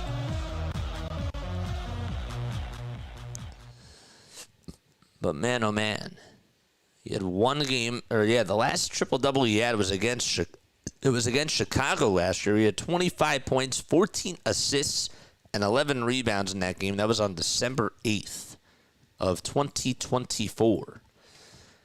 And I know probably some of you were like, oh, haha, you're funny. You mean last year, meaning like yesterday. Nope. Now, I could technically say that for Nikola Jokic, right? His last triple-double was last year. But no, That wouldn't fly by. Shout out to Jokic, though. He's a great player. Don't forget to like. Don't forget to subscribe. Turn on the bell icons, too, folks. My name is Jason Joseph. This is Play-by-Play with JJ. We love each and every one of you, and we hope that you're all having yourselves a fantastic time here in chat. 14 points for PG in 30 minutes. Joel Embiid with 32 minutes and 22 points for him tonight, shooting 9 for 17 from the field. Dominic Barlow did foul out, so if you did have him in fantasy, well, he did not have a really good night, just to say the least. 5 points, 1 for 3 from the field, and 1 for 2 from deep. Anthony Davis, 11 points and 8 rebounds for him in this game. PJ is 11 and 4, 11 points, 4 rebounds. Cooper Flagg just with 12. He's been a little bit more quiet in this second half. And Max Christie only has 18 points. He's been making some big-time shots, and so is Brandon Williams and Najee Marshall, keeping the Dallas Mavericks afloat in this game. 12 more subs till we get to 8,200. We're so close. We are so close. How's everybody in chat doing? What do you guys think about this game so far? Let me know down below. How you feeling? Let's go, Sixers! Let's go, baby! I want to hear the song again. I really do. I want to hear that song. Maxey gets the inbound pass for the 76ers, and it's a 115-106 game. Maxey on a handoff to Paul George. George to Maxey. Maxey with a bounce pass to Joel Embiid, and he gets it back. There's 5 seconds left on the shot clock. Embiid will settle for a jump shot, and he can't get it to fall. Dallas trying to take charge here with less than 3 minutes to go in the fourth quarter. Dallas has not fouled once in this fourth quarter. Really, it's been actually pretty impressive. Here's an alley-oop jam to Daniel Gafford, and that one works. Or that was really Anthony Davis who got it. It's now a 115-108 game. Sixers have got to stay disciplined down the stretch. Maxey crossing over, getting Christie to guard him. And now it's Cooper Flagg, a 7-0 run by Dallas over the last minute and 15 seconds. Maxey to George. George lost the ball, got it stripped by Davis and stolen by Cooper Flagg. Flagg over to his defender, and VJ Edgecombe blocks it. It's Brandon Williams who tried to go down with a layup, and VJ just came flying out of nowhere, denying him at the rim. Another huge defensive stop by Edgecombe, and he says, no. Gosh, he went Matumbo on him. He really did. 115-108. That was absolutely explosive by VJ Edgecombe. Flagg to Davis, another catch-and-shoot three. That is way too strong. And George catches his miss. The Sixers are in no particular hurry. Maxey slowing down the tempo. 2 minutes to go as the fourth quarter is winding on down. Maxey gets a screen from Quentin Grimes. He'll use it, and he gives it back to Grimes. Another three. Splash! Oh, what a shot by Grimes! It's a 10-point lead, and that is a huge bucket for Philadelphia. Hardy at the top of the perimeter, giving it over to the top of the key. That's Max Christie who's right there. Christie tries to spin out of a double team. VJ Edgecombe gets a hand on it, and we're going to have a jump ball. How about the defense again by VJ Edgecombe? He is just doing it all, and every single time in the fourth quarter, he is just there on the defensive end. We're going to have a jump ball between Edgecombe and Christie, and we'll see who gets this jump ball. This is huge, especially for Dallas here. Gosh, he's just fighting for everything, and you love to see him get down on it. Christie with a tip that goes into the hands of P.J. Washington. There's 8 seconds left on the shot clock. It does not reset. And we have a turnover on a travel violation called on Max Christie. And a bucket here by Philadelphia should seal the deal. Paul George playing incredible defense, and the referee just did the you-know-what signal. With 1:32 left to go in the fourth quarter. Maxey gets the inbound pass for Philadelphia. And again, they're still in no particular hurry. 15 seconds left on the shot clock. Maxey at the logo, staring down at Chrissy, and now is guarded by Nebhard. Maxey at the top of the key, driving it down the lane, stepping back, launching a 2, and knocking it down from the foul line. That should just about seal the deal. 120 to 108 and 68 seconds to go. We do have another stoppage in play. I believe they're going to call a foul on Quentin Grimes. There's going to be an inbound. Maybe the ball actually ended up going out of bounds. It did. There was no foul called. 120 to 108. Flagg for a catch-and-shoot 3 on the near corner. Won't go. Edgecombe gets the rebound. They're going to hand it off again to Tyrese Maxey. Sixers are walking the court here. 55 seconds to go and 15 seconds on the shot clock. Okay, Maxey telling Grimes to go down over towards that left wing. 5 seconds left on the shot clock. Edgecombe for the dagger. Got it to go. It's a 3 at the top of the key by 3J Edgecombe. And the lead is up to 15 for Philadelphia as they're just 40 seconds away from getting their second win in a row and trying to win game number 18 or get their 18th win of the season in game number 32. A missed tray by Brandon Williams. Grimes gets the rebound, and the Sixers are just going to dribble this one out and settle for a shot clock violation. Sixers up by 15 with 7.4 seconds remaining in the fourth quarter. They definitely closed out the fourth and did their job. And so we have a shot clock violation here. Embiid did launch a shot from the half-court marker, and it'll be Dallas ball. I don't know why he did that. Okay, so Dallas will inbound it here, and that is going to wrap it up. The Philadelphia 76ers, well, the game did not come down to the wire like it did against the Memphis Grizzlies, but they take care of business, and Dallas does get their 22nd loss, their 23rd loss of the season. The Sixers 18-14, and they get to ring the bell and celebrate again tonight. And we also get to play the song as well. It's great.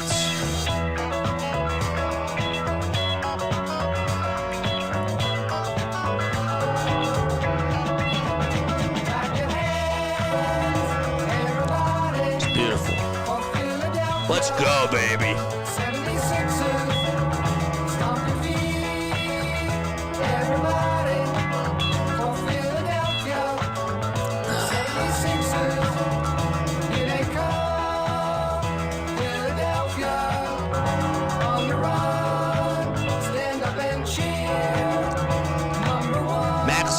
The player of the game.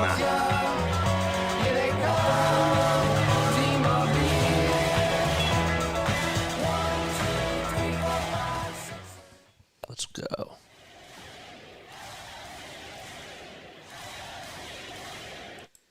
Let's go, man. Oh, man. That was nice. That was a very good win by the Philadelphia 76ers. And the one thing that I was really proud of, and I was just thinking about this in the back of my head, is that Tyrese Maxey, again, just took over the game in the fourth quarter, and VJ Edgecombe just made some huge plays. I really thought that as a team, when they needed to come up with a bucket, Tyrese Maxey just had just an incredible block on the defensive side of the ball, and I just feel like that this team is rolling right now. There is some type of swagger that's going on with them. They're playing team basketball, and they're just sort of hitting their stride right now, and it's a lot of fun to watch. Again, is Dallas 10 games under 500? Yes. I will say, though, Cooper Flagg he's really good. But VJ Edgecombe outdueled him. He did. VJ played so strong, and this is why VJ Edgecombe should win Rookie of the Year. I mean, he's making a statement. He really is. Going up against the number 1 overall pick and just outdueling him, playing well on both sides of the ball. Mr. Fourth Quarter is just so clutch. Again, seals the deal officially with that 3. Tyrese Maxey hitting some big-time buckets down the stretch. I just really like where this team is headed right now, and I'm enjoying every single second of it. I really am. The first quarter I did not enjoy, but I'm a little bit tough on them. You know, I think that that's sort of the blue-collar mentality that we as fans grow up with, right? But this was a nice win.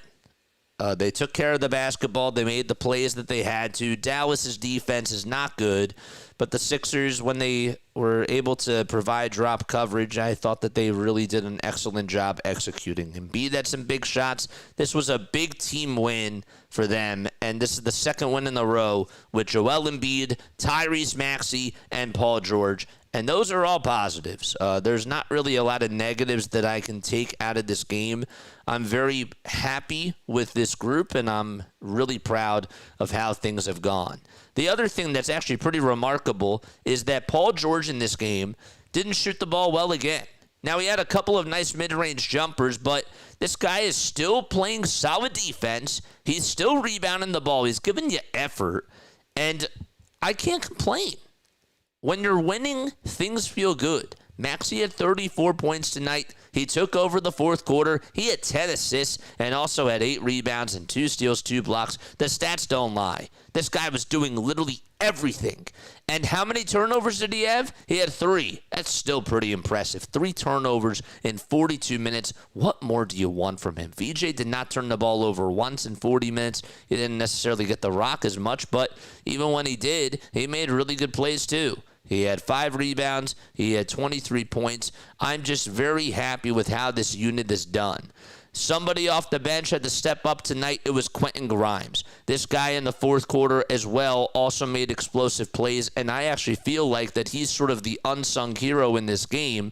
It wasn't necessarily a good game for Dominic Barlow, but Quentin Grimes made the shots when he had to, and he was knocking down threes even when they were contested. When he's hot, he's hot. And I'm telling you, he sort of heats up like J.R. Smith when he is red hot. He can either be ice cold or red hot, and when he's red hot, that can just absolutely lead you to a W and give you an energy boost. And that's what he did tonight. So I want to hear what your thoughts are down below. Hit the thumbs up button. Hit that subscribe button as well. Turn on the bell icons too. Damon Dunce has played the damn song. It was great. It was awesome. It was a good win. All right, I'm going to take about 2 minutes off, and then we're going to do our post-game show. And I want to hear what your thoughts are. I really do. I want to hear what you guys have to say. We'll be right back. Do not go anywhere. Stay tuned for the post-game show.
Graduated from Rowan University in the spring of 2022 with a sports communication and media degree. I got to actually call minor league baseball and G League basketball games while I was in school. And then I graduated, and as soon as I graduated, I went to NFL Films in Mount Laurel, New Jersey. And as much as I loved that experience, I miss putting on the headsets. I decided, you know what, talk is cheap. I have a laptop that's in my house, and so 21 months later, here we are, still on YouTube, calling games and building an incredible, loving community on here with the people that I call my Philly freaks with a capital P and a capital H. We go live for every single Phillies, Sixers, and Eagles game, and we do it like old school radio play-by-play style. I'm Jason Joseph, and this is Play-by-Play with JJ. I showed a swung on barrel out to right field. Bye-bye baseball. That baby is long gone. Great win by the Sixers, really. I mean, they played their tails off in that fourth quarter. They played very well in the second quarter, and I really thought that when push came to shove, the Philadelphia 76ers got it done. And that was a nice win. That was a really good win, so we got to ring the bell. We do. We got to ring that bell, man. Like, I'm very happy with how Tyrese Maxey did. Tyrese Maxey comes back home to his hometown, right? He comes back to Dallas, and he's able to just put up a masterpiece of a performance. 123-108 is the final score of this Sixers game out in Dallas. I was in awe again with Tyrese Maxey, and I'm at the point now where I just really feel like that it's starting to get boring. But like that's the funny thing, right? Is like you look at the stats and you're just like, all right, 34 points, 42 minutes, 10 assists, like 8 rebounds, and then you just watch him play. He's just getting past everybody. No one can stop this guy when he's just running down the lane, and he's just able to pick up that extra speed. There are not a lot of people that can stop him. We always talk about how in the playoffs the game slows down. I really feel like that the game is going to speed up because of the way that he plays. The tempo that he plays is just really, really good. My critique that I've had over the last couple of really just heading on into the season and throughout the season so far is that the Philadelphia 76ers, when they have Joel Embiid in the lineup, they're slower. And can Joel Embiid, I asked the question earlier in the season, can Joel Embiid keep up with the pace of Tyrese Maxey? Because it is his team right now. He is the number one guy, and the offense flows through him. Embiid sometimes, yes, is going to have to be a number one option. But he's the number two right now. And can Joel Embiid keep up with the pace on both ends of the court? And tonight and 2 nights ago, the answer to that question is yes. They're playing much better on the defensive side from an overall perspective. I liked how guys are just stepping up. They sort of remind me a little bit, and maybe this is a little bit out of, I don't want to say out of sorts, but kind of remind me of watching safeties go out there and just snag the football or just provide extra pressure. I feel like that they're playing that type of defense, or that they played that type of defense tonight. It hasn't been consistent, but tonight I thought actually was their best team defensive game that they've had all year. Again, I know that it's Dallas, and I know that the Mavericks have not played their best brand of basketball. But even against a team that's still a very high-volume shooting team that can knock down shots, thought that the Sixers defended really well, and I'll take that as a big positive out of tonight's game. Maxey, you don't even have to look at the box score when it comes to his steals and his blocks. He had 4 steals. He had 1 huge block in that fourth quarter. He's just putting it all together. Something else that sort of stood out to me tonight is just the fights.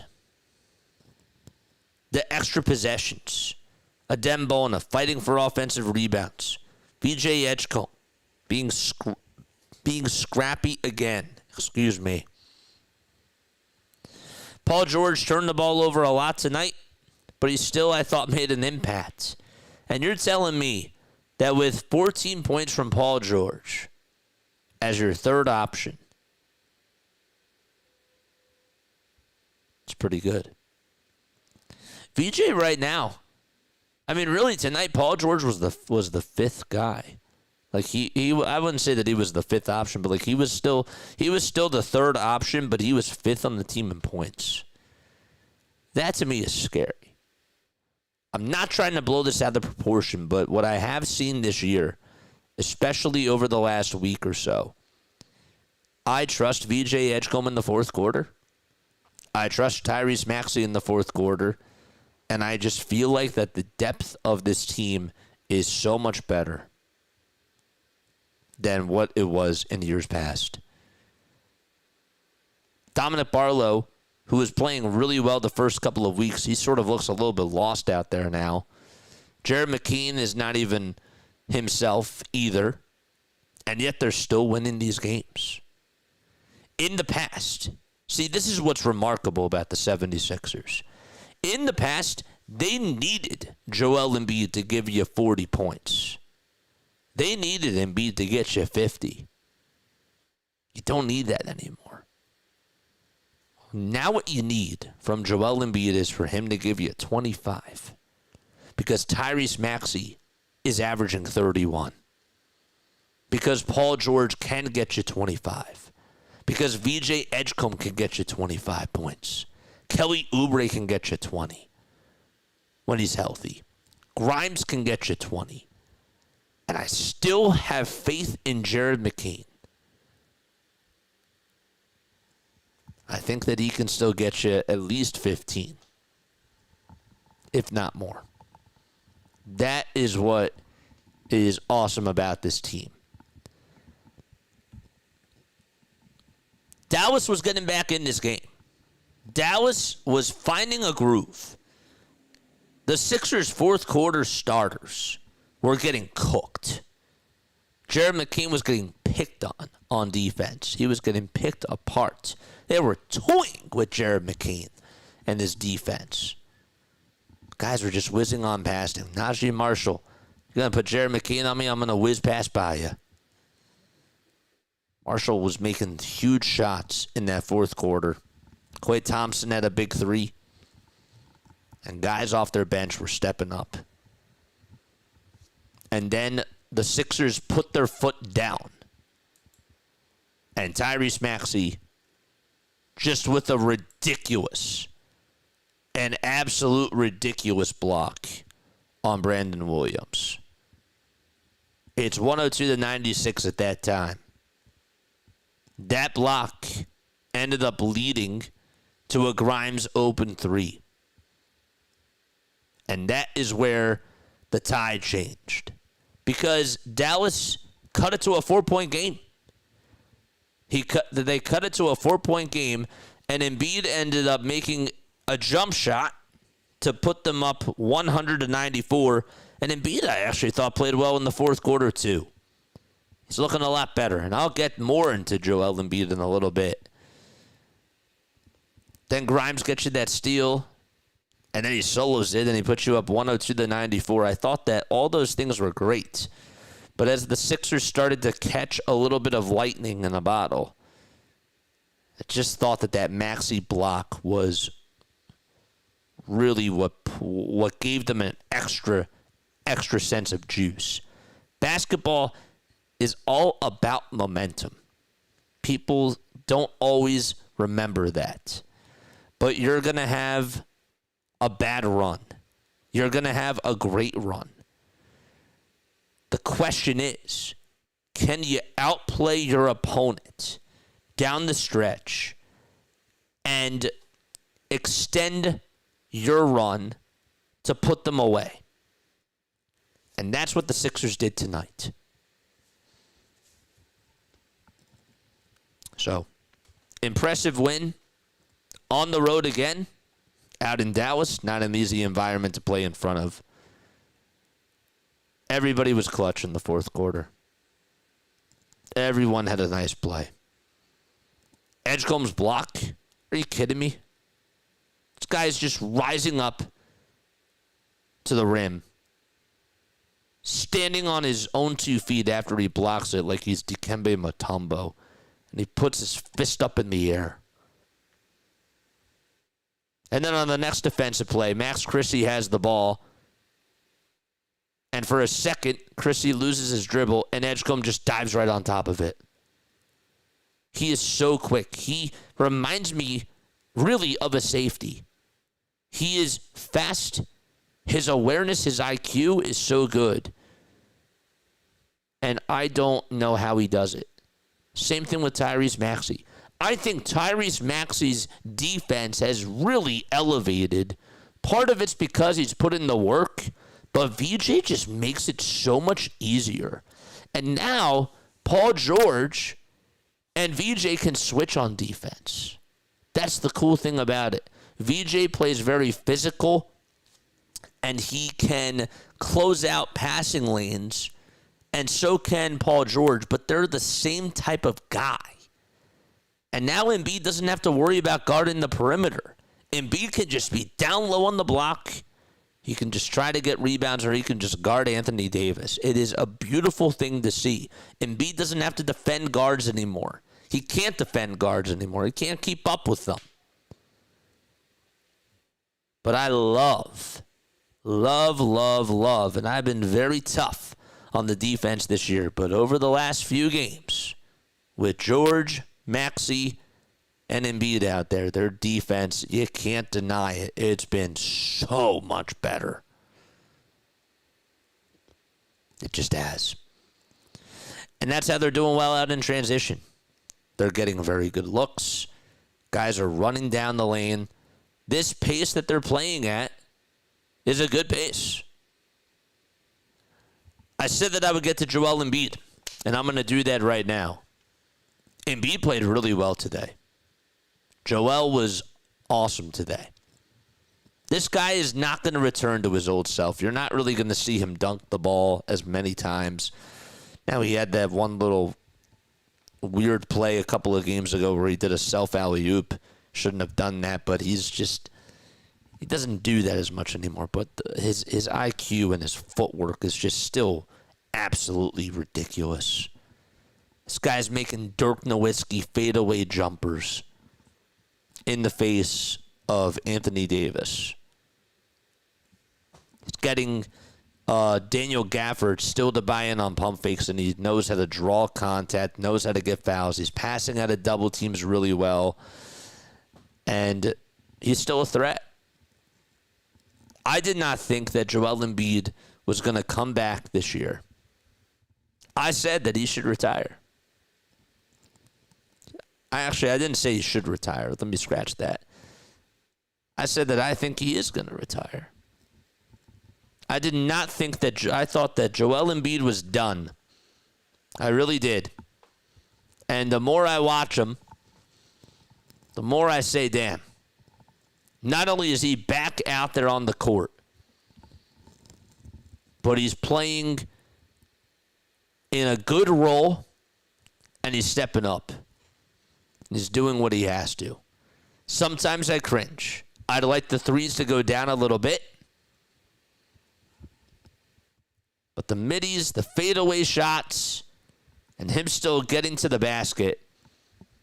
Again, not as explosive as he once was. Never will be again.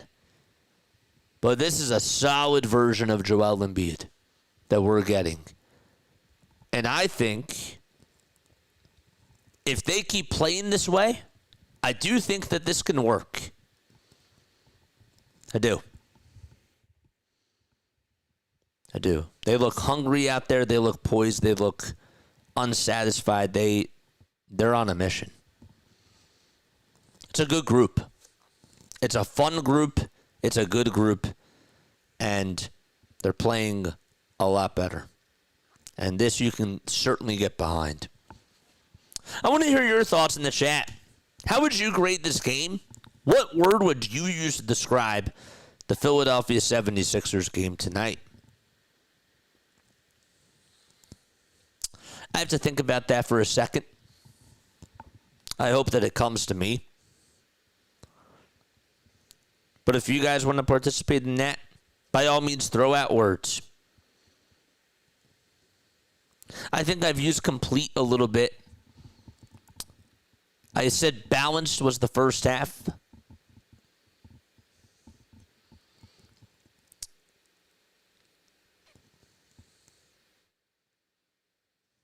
I don't know. Solid. Solid. It's a good word for tonight. Solid. This was a solid win for the 76ers. Didn't necessarily talk about the lineups in this game. I liked them. I liked the lineups.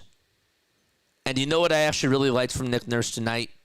As soon as they realized that Jared McKean was getting cooked and the lead went back down to 4, he took him out. He took him out.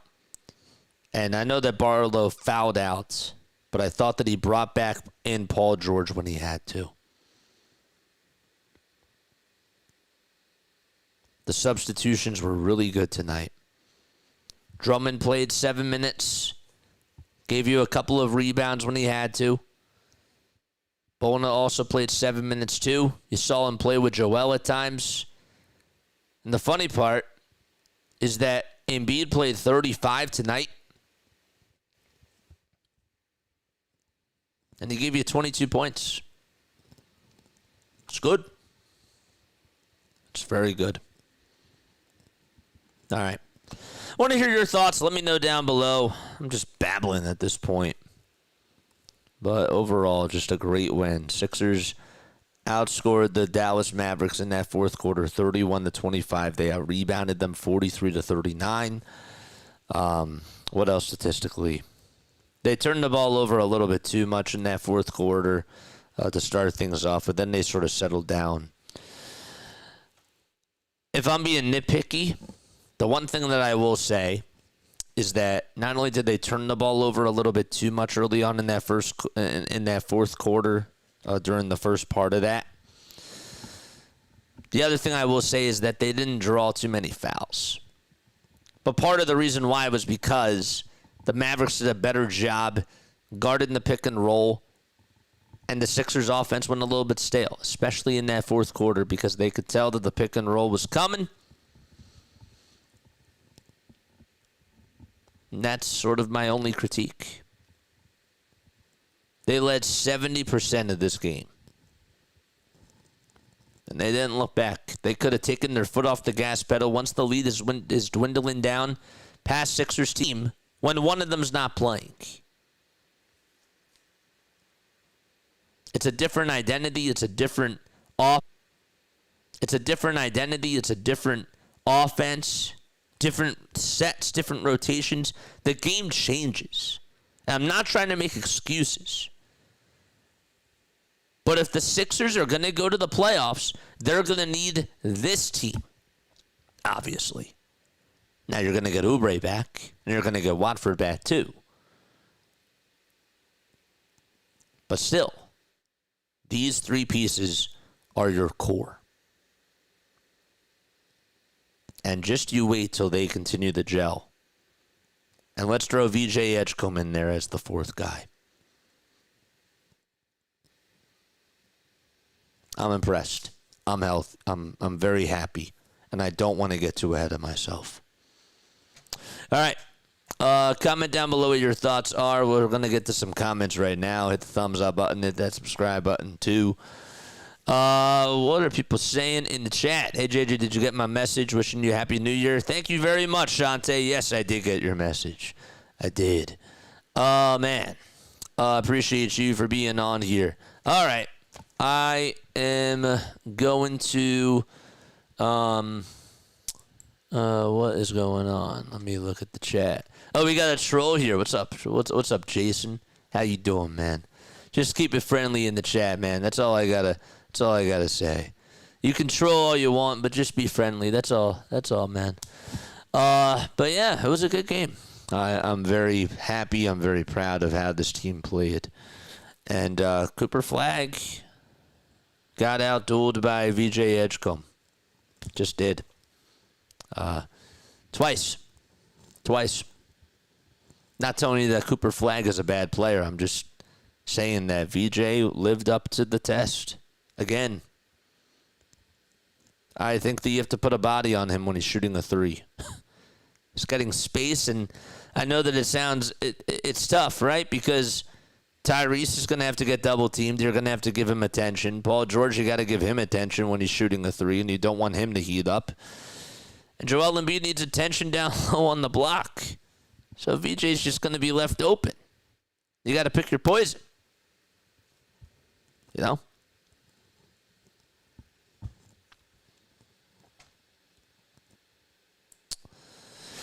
But yeah. All right. That's going to wrap it up for me. I'm done. I'm done talking about this game. But I'm very happy overall with this win. Now it's on to New York. Another test.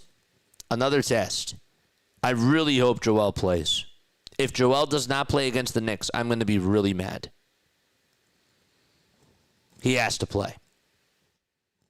And I'll tell you this, with or without Embiid, the Sixers should win. Not Tony that they will, but it needs to be the same mindset. They should win. They can compete with any of these teams in the East. It's wide open. Not telling you again that they're going to win, but I need Joel Embiid to play. And we'll see how that goes. Then they play Denver Monday. Hopefully Embiid is there for that too. All right, love you all, Lila Tove. Good night. I will catch you all on the next one. Oh, man, VJ Maxey and Joel says Jason. Joel has to play the rest of the season. Yeah, man, for sure. 1,000%. He says that Joel's going to get hurt in the next 2 years. Dude, I really hope not. I really, really hope not, man. You know, it's been tough as a Sixers fan because the talent is there. But he has to stay healthy. I do like this role, though, for him. Because his usage rate has gone down. And he doesn't even, at times, he doesn't even have to be the number 2 option. VJ might have a good night. Paul George might have a really good night. Tonight he was the number 2. It's great. He doesn't have to be the number 1 anymore. All right, that's it. Lila Tove, good night. I'll catch you all in the next one. See you all on Saturday for the very next Sixers games. Love you all very much. And I will catch you all on the next one. Peace.